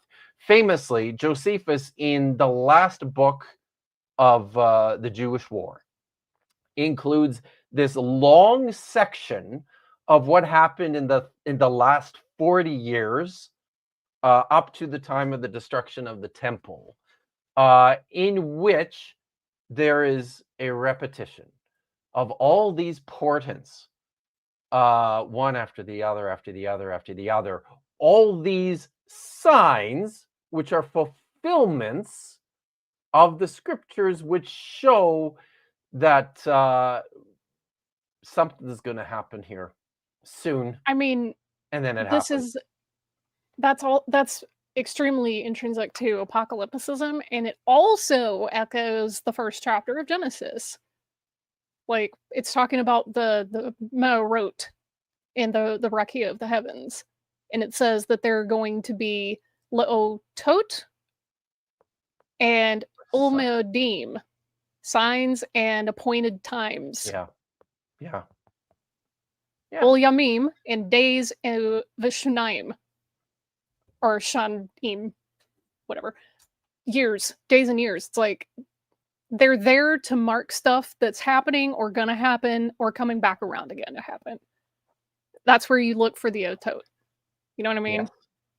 Yes. And it's like, exactly. It's mundane stuff, like planting and harvest. It can be mundane stuff. Doesn't have to be supernatural, like crazy cosmic stuff. But like by the apocalyptic period, it absolutely included that. Yeah. So yeah, that's man. So that's it, right? And for Paul, I think the sign that the Jews are missing is the resurrection, right? It's the portent which validates the event of the crucifixion, and this just does not work if this is all stuff that's happening in space. And it's a misappropriation of how the people are almost certainly thinking through these questions at the time that Paul is writing this, because of how this question of crucifixion, what it is, how this developed over this long period of time from the writing of the book of the Law in Deuteronomy through, the translation of the Septuagint and the Roman threat, and then what Alexander Jannaeus did, and then what happened with the Romans after that. Like, all of this is stuff that you have to take into consideration when you're thinking through these things. Now, I will say this to conclude this part. I wanted to. There's another part of the video that I feel it is important to look at very briefly, which is unrelated to all of this, but I felt it was important to look at this. But before we do that, I just want to conclude with this. Yes, it is possible. Carrier's readings of a lot of these texts are possible in the same way that a lot of things are possible. Are they likely? Are they plausible? Is it likely or plausible that Paul just ignores this historical background to his understanding of what a crucifixion is, what a suspension, an ante mortem suspension is, is it possible that he is just not factoring this into his readings of the text and the history and the the events? I think that's highly unlikely. I think it's much more reasonable to conclude, as scholars have forever, that Jesus was actually crucified and that this was a serious problem, as much as it was the solution for Paul, which is why it was so scandalous. So yes, so crucifixion. I don't know if that's the way that's why I think this question is important with regards to thinking through the historical Jesus. But it's always just fun to look at what's going on in the Dead Sea Scrolls, especially when they touch on like history that we can look at through Josephus or through some of these other texts like Cicero or so that's kind of cool. Something Chrissy said in the chat, this whole myth history debate is so exhausting precisely because it is so meaningless and has no real or meaningful outcomes on the historical study of Christianity. It's a theological debate. Also, for me, the whole question, it's something, Josh Bowen says a lot. Therefore what? If Jesus is a mythical space being and all of this happened in whatever cosmos, therefore what? Christianity's not going to get Thanos snapped out of existence if people go, oh wow, Jesus was like a cosmic myth. Like, that's not going to happen. Okay. No, like, people aren't going to go, oh my God, this totally, because the whole idea of like people practicing Christianity, whether they are really progressive or if they're super evangelical and hyper literalist and all that, it doesn't have anything to do with how they perceive the historicity of Jesus one way or the other. Because like the super fundamentalist evangelicals, of course, they're going to want scholars to tell them that Jesus was definitely real. And well, we found this city that's mentioned, so therefore the stories and the miracles are true too. And it's like, again, that's silly because finding New York doesn't prove Spider-Man exists, Exactly. But the people who are super progressive Christians, they don't care one way or the other because they're taking cues from the text and like, hey, how can we use this for ethical purposes? How can we use this to guide, progressive theology? Like, they're using it for totally different purposes. So whether Jesus was real or not, or historical or not, or myth or not, that's not a factor. Very importantly, Thomas Brodie, who was a mythicist, was a Catholic priest and a Christian. Oh no. Right? Like you're right. Amaterasu isn't real, but doesn't make Japanese emperor vanish. True. Yeah. So okay. So this there was something that happened at the end of this video that I got it queued up. Let's not summarize it. Let's just get to it. I just want to say it's important. Now, what I'm going to say, Vish, is if you feel like you need to pause it to vent and scream a little bit, that's fine. But I'm not going to say anything until we watch it all. Okay.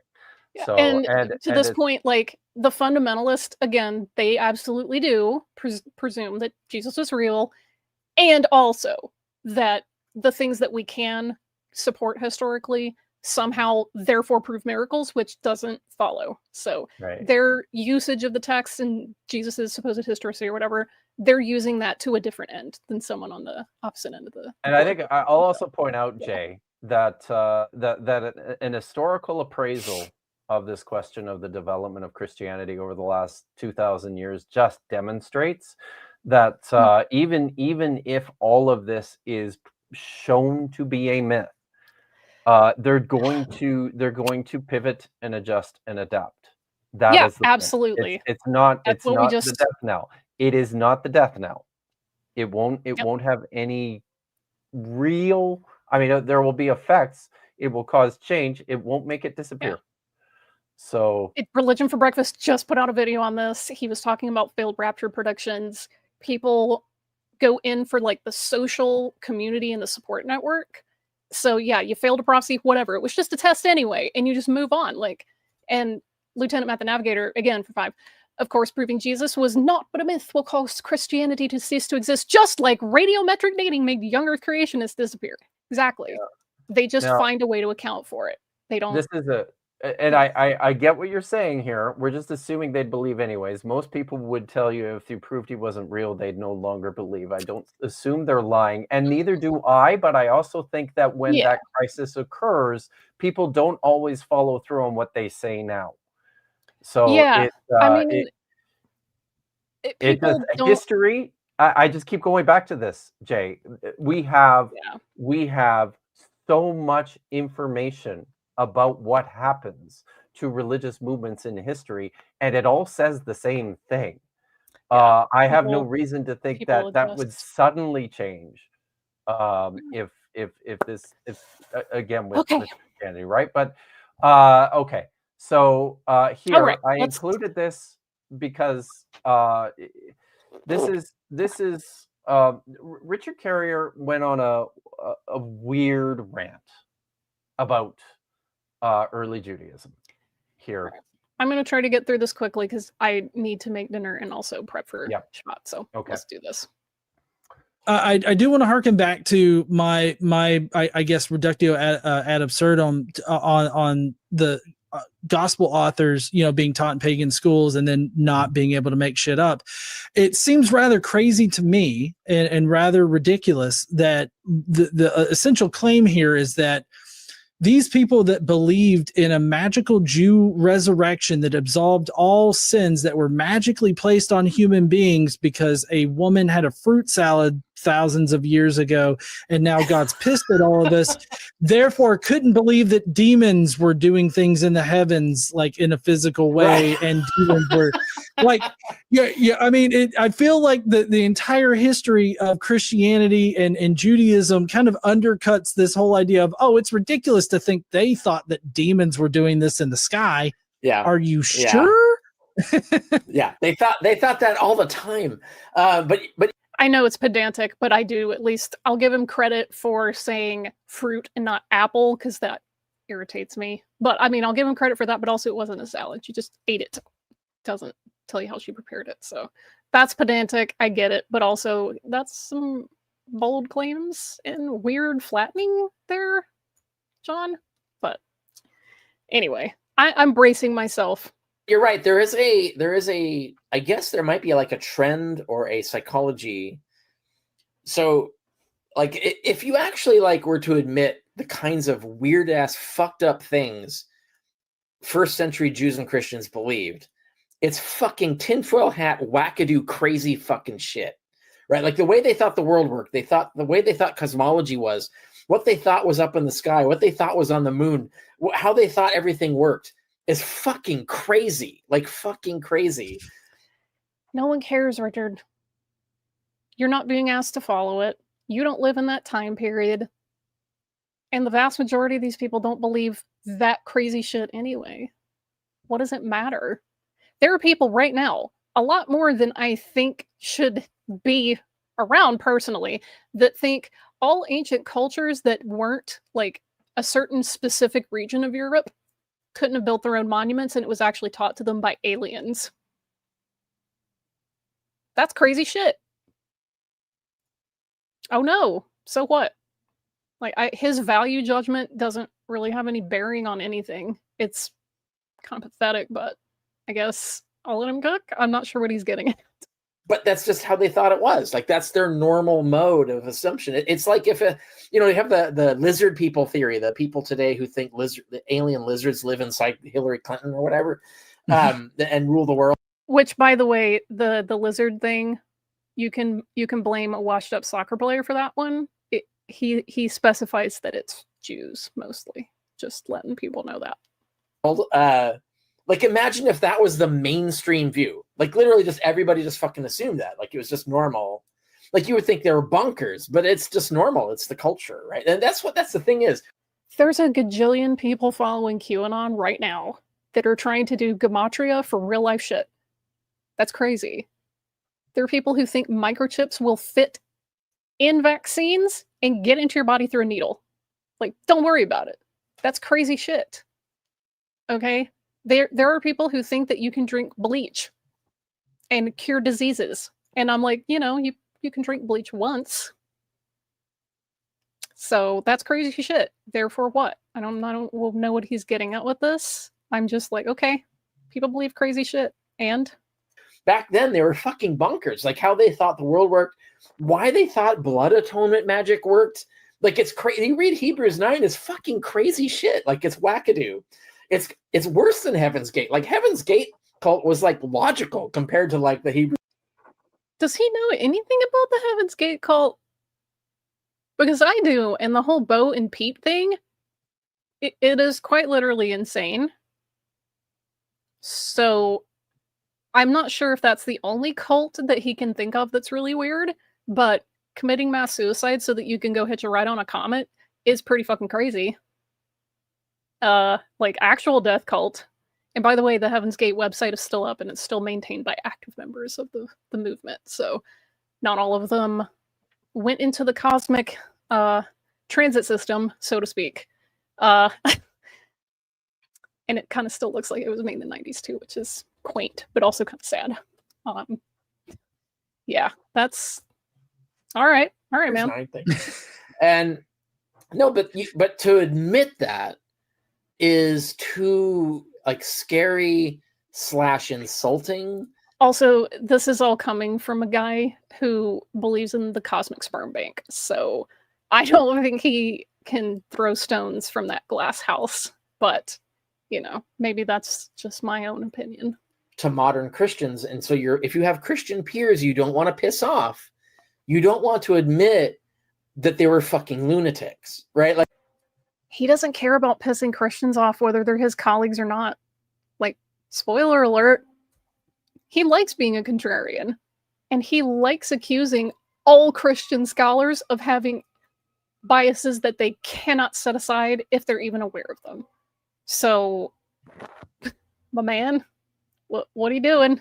Like the original Christians had the craziest ideas that were completely cockamamie. They had the bizarrest supernatural ideas of how the world worked, that you could fly to the third heaven, maybe in a special magical suit that an angel gave you, and that you could... People right now, David Wilcock right now will tell you that he channels Thoth. He's written books where he's allegedly channeled Thoth. Okay? People believe crazy shit right now. There are people who think that like leaving water out in your window will charge it up with moon energy. So what? There's a lot of things that sound batshit crazy. Don't do them. Here's secret knowledge there. This is 2 Corinthians 12, by the way. This is fucking canonical. But anyway, that you could do that. And that Garden of Eden is there, right? Like to admit that is to admit that Christianity, the religion today, is wackadoo. It was based on crazy people. All Christians don't even believe the same thing. Most of them don't believe the same thing as the other Christians. That's why there's thousands of denominations. Thousands. When they have a disagreement, they just start a new church. Why does he seem to be treating them like a monolith? Also, it doesn't matter how the movement started. Nobody cares about that when they're engaging with their own practices. Like, if a Christian is going into like a sacred space and they're about to light a candle in memory of like one of their family members or ancestors or something, they don't stop to go, now wait a minute.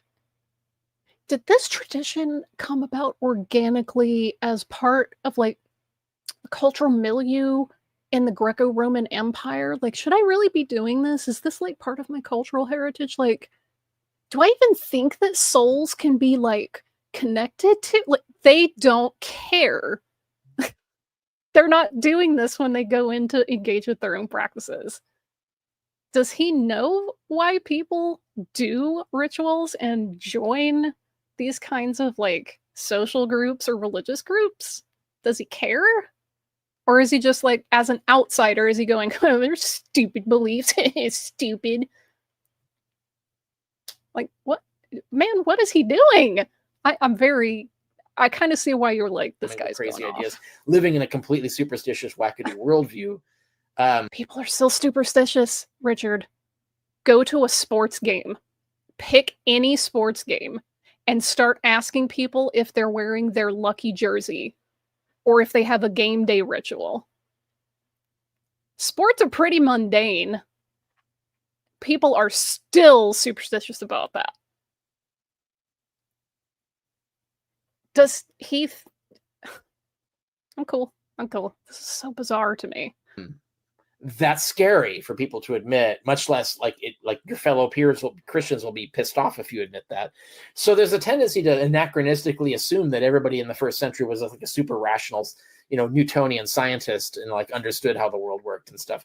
And so you have this idea of... But it's totally fine to just assume that they all believed crazy cosmic battles and weird shit about the way that the world worked. Really? There were both, and then there were people that didn't fit in either. That's the way humans are. We do a lot of different things. Sometimes within the same group. Shocking. Like, how would they think demons in outer space? That's crazy. Like, yeah, I mean, if they were like Newtonian physicists, but they weren't. They were like Scientologists, right? Yeah, this was something that I was wondering too. Does he think that everyone else was rational and logical in the first century, but not the Christians? Like, no, it's weird to me that a lot of critics of this particular flavor, like Carrier, will select out the philosophy and arts and logic part of like Greco-Roman culture and just completely not even take into account the fact that they believed in a pantheon of gods, plural, and had entire mythologies, different versions of the mythologies for all these different gods that literally applied to every aspect of their life. Every, really observant Greco-Roman household had little nooks for their family gods or their tribal gods. It was just a thing, like, oh yeah, there's the family altar, whatever. So it baffles me that people think it's one or the other. It's either ancient, primitive polytheists with their silly, superstitious religions, or the rational, logic philosophers of old, like Aristotle and Plato. Like, it's both. It's both of those things. It is so frustrating to hear him do that, where it's like, I'm just going to pick the logical things and not the polytheistic mythology that they also had as like a big part of their culture. Like, man, come on. That's what they were doing. And so I do think there's this sort of aversion to admitting the actual context that we are talking about, like the ancient equivalent of Heaven's Gators, the ancient equivalent of Scientologists. We're not talking about like these sort of rational Newtonian Protestants, right? Hey, does the fact that it's pretty common knowledge outside of Scientology that Hubbard was a grifter, does that affect Scientologists at all? Like, do you think they go, oh my God, everyone else thinks he's a grifter, I shouldn't do Scientology? You guys, I'm sorry, it was so silly. No, they double down, right? It's like you were saying, you're not going to Thanos snap these people out of existence.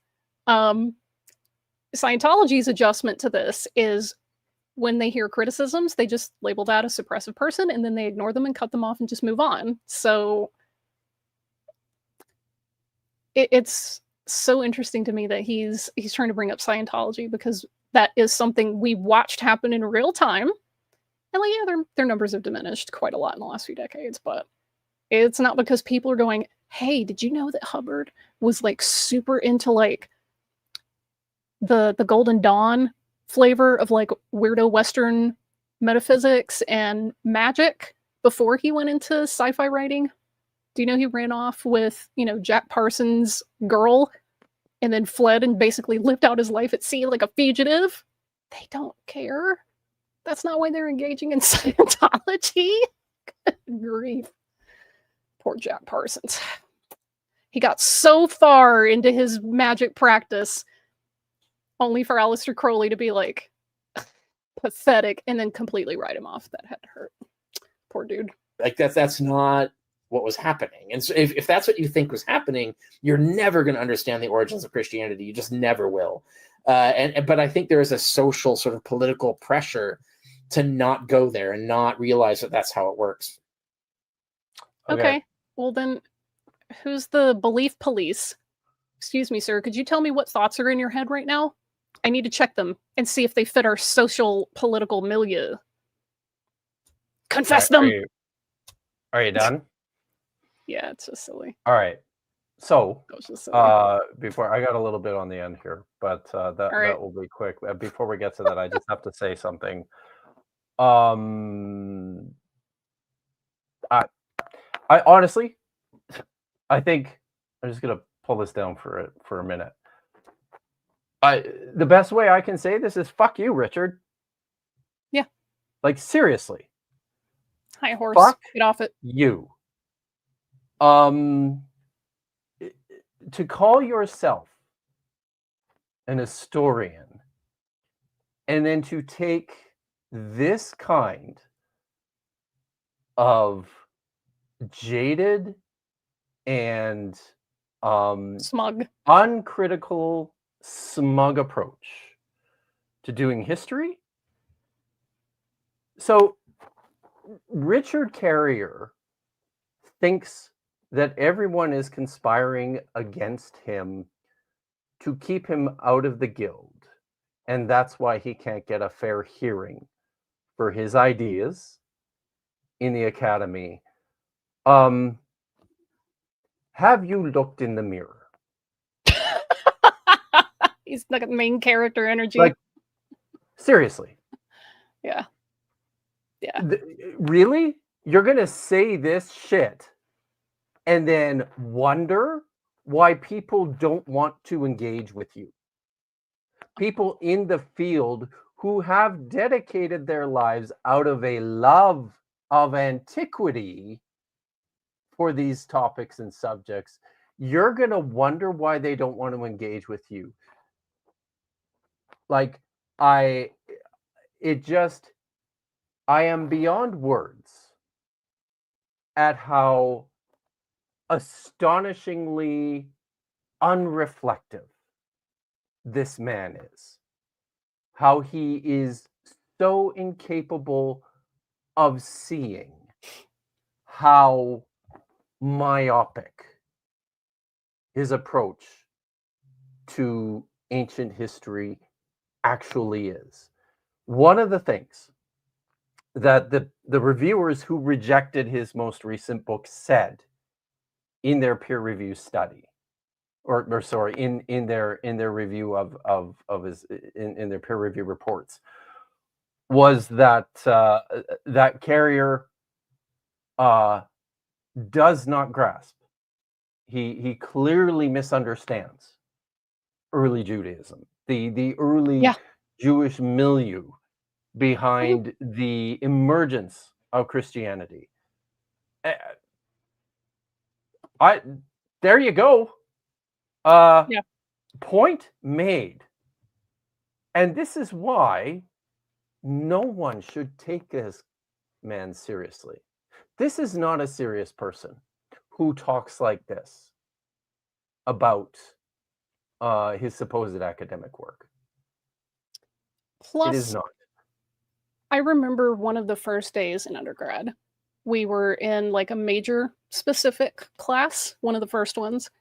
And I remember my professor very clearly. I think he happened to be at the time the chair of the department, but he asked us very seriously on the first day. He said, if there is anything else that you can see yourself doing that you would enjoy, go do it. Yeah. And people were like, and he was like, no, I'm serious. Like, no hard feelings. If you can see yourself literally doing anything but this track, go do it. And it just is like, Richard, if you think these people's beliefs are fucking stupid, if you think they're fucking stupid, why the hell are you doing any of this work?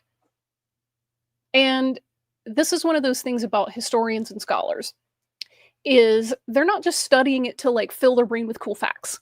Like, yeah, it's cool. We like to learn and absorb cool facts. However, one of the major parts of being a historian or a scholar in these fields is transmitting to your peers in the academy and also sometimes the general public how things were at the time. You are relating those things to them. You are transmitting like the knowledge, and you're giving them a fuller picture of the background and all these other things, right? You're kind of like a a conduit for that, right? What you learn, you then transmit to others, pass it on.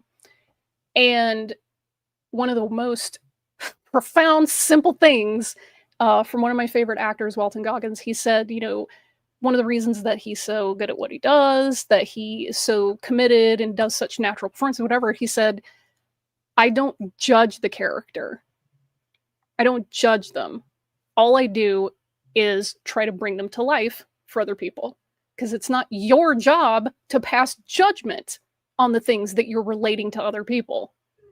You're there to give information. You're there to pass on the facts and the history and learning that the best that you can with the best way that you understand it at the time. That's your job. It's not to judge it and say, well, this is fucking stupid. If it's beneath you, do something else. Yeah. Richard, this attitude of like, I'm going to prove them wrong. I'm going to prove how stupid they are. I'm going to prove Christianity's fake because it's all a cosmic myth. Like, go do something else. Find something that you actually love. Do something you love. That you don't think right? is beneath you, and go do that. Yeah. Yeah. Quit wasting our Man. time. Right? Wasting his time and ours. Yeah. Man, come All right. on. So now he has we talked about his book about a month ago. He finished up with saying something about his book. I just thought it was necessary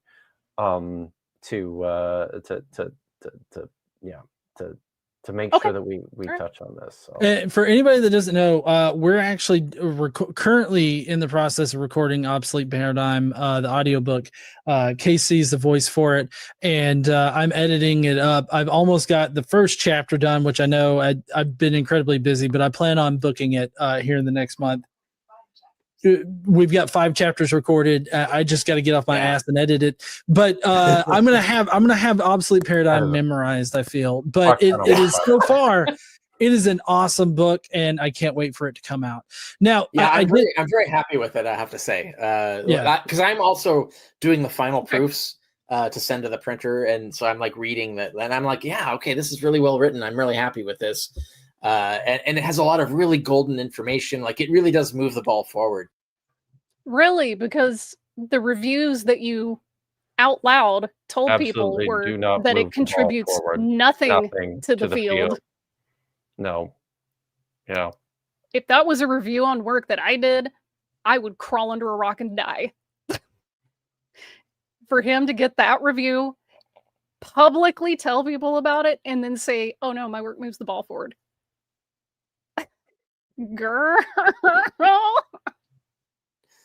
So I'm like happy with it. Yeah, and it's peer reviewed as well. So this it's a complicated story on that, but yeah, no, it is. Yeah. So I have to know in what sense? Was that a joke? Like, were they joking? Or were they, because I mean, I couldn't tell, but I sure as hell know that Richard Carrier's latest book failed peer review. That doesn't mean it was, I mean, I suppose it went through the process. Is that what they mean? And didn't get through. And didn't get through. If you remember, the last time we talked about this, Carrier has claimed to have passed peer review by failing peer review because all the peer reviewers are idiots. So they just don't understand it. They just don't like it. Okay, man. So sure. I'm troubled by how the doubling down on this point continues. And at every opportunity, I'm just going to continue to remind people that this is a book that failed peer review, and stop saying that it didn't, because that is absolutely what happened. All right. He talked about it, and then he goes, well, they're just wrong. I'm going to publish it anyway. Just not academically. Anyway, Super Chats. Super Chats. David Fitzgerald's take on mythicism made sense to me. Any comment on his approach or not familiar with it?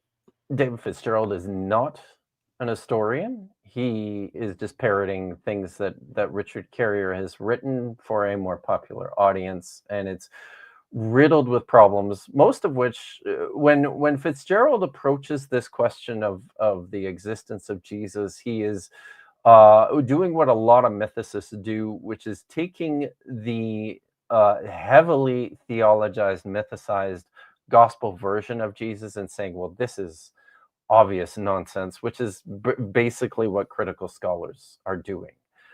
So it's whatever Richard believes is what David believes and promotes. So it's just not, and it's not scholarly, like not even remotely scholarly. It's pretty pulpy. Yeah. Yikes. And Jester for 2. Can I just be stoned in my room instead? Absolutely, Jester. Earlier, yeah. People used to criticize me for critiquing the New Testament without knowing Greek. I remedied this by learning Greek. Yeah, you did. Thank you. Very good. Let's see. Let me scroll down just a little. Here we go. Lieutenant Matt the Navigator 5. For the Baptists in the chat, who were the Hasmoneans? The joke is that they usually don't really know a whole lot about that time period. So I was a Baptist once. Yeah. Again, for another 5, of course, proving Jesus was not but a myth. We read this one. Will cause Christianity to exist like the radiometric dating made young Earth creation exist, which it didn't. So yeah. Lieutenant Matt the Navigator for another 5. This just in: pre-modern people didn't have access to modern scientific knowledge. Which is weird because I say this a lot, but even in the Talmud, the rabbis are like, we were trying to figure out like where the sun goes at night. We thought it just went outside the dome and above the earth and then came back in a window on the other side, which made sense if you don't really understand cosmology. Right? And they were like, the Greeks don't say it goes above the earth. They say it goes below the earth, and they're probably right. So even having an acknowledgement of that, it was so good. We're going to still stick with this one, though. Yeah. They were like, the Greeks are probably right, actually. So, because it came at the end of like a discussion about how thick the dome was and how like long it took miles-wise or their equivalent distance-wise and stuff like that. So, yeah, the whole thing about we think it went above, but the Greeks say it goes below, and like, actually, they're probably right. So good. So, yeah. Okay, another 5 from Lieutenant Matt the Navigator. It's sad to see an alleged historian commit this hard autocolonoscopy. God. Simone. Also, find something you're not so contemptuous of that you aren't willing to understand how the beliefs in question work on a systemic level. Yes. Well said. Yes. Thank you, Simone. Chrissy. I judge history from the prospect of improving the future. I like that. Just as I hope future generations judge me and my time of history and learn as well. This is not that, though. They're idiots is nothing. Yeah. Matt the Navigator for another 5. It's not true that his work contributes nothing. It contributes to many severe headaches. Jeez. Yeah, we already lost somebody that was having a migrane. Apologia for 5 beaver bucks. Whichever of Davis or Carrier releases their audiobook first will be considered correct. The other one, garbage. Well, as it is written, a way that seems right to a person until the other one comes along and argues their case. So, better get on it. I gotta get on it. Holy hell, you guys are still doing this a lot. And I'm sorry for how long this took, but so yeah. Whoops. Chrissy for 5, counterpoint to Paul. Kip has never even published a book, guys. I'm Kip Davis' book assist. Kip Davis has written no. I gotta go soon. Yes, we gotta go. It's for real. All right, what are you doing? I mean, I have to get ready for Shabbat, and I have very little time. Right. So. Yeah. Okay. So tomorrow we're on Dapper's channel at noon. Yes. Tomorrow is Budget Scripture Saturday with Nitty and Dr. Tapioca Weasel at 7 o'clock p.m. Pacific time, 10 o'clock Eastern. And then I always said Dustin. Justin from Deconstruction Zone will be joining me on Thursday. Oh, for Thursday? To read Hebrew, which is fun. I'm excited about that. And that's what I've got lined up. That's what we've got lined up. We'll maybe have something for you guys on Friday. So keep your eyes open. Budget Scripture Sunday. That, Saturday? Sunday? No. Next week on Friday. So Budget Scripture Saturday is tomorrow. So, Tomorrow. But Okay. Yes. I was thinking Bad Science Sunday. Yeah. Oh. I mean, that's on every Sunday. So, and everybody should always watch. So, but you're not. But yeah, keep your eyes open. I've apparently got like an enormous motivation now to work even harder on that audio book. So we'll see. Apology, a little fire under that ass. He really did. So, listen, thank you so much, everyone, for hanging out and for bearing with us because it was so goddamn long. And I you could just talk faster for that. I could talk faster, and we could both talk less. So, but stay safe, be good, and until next time, hot tikva.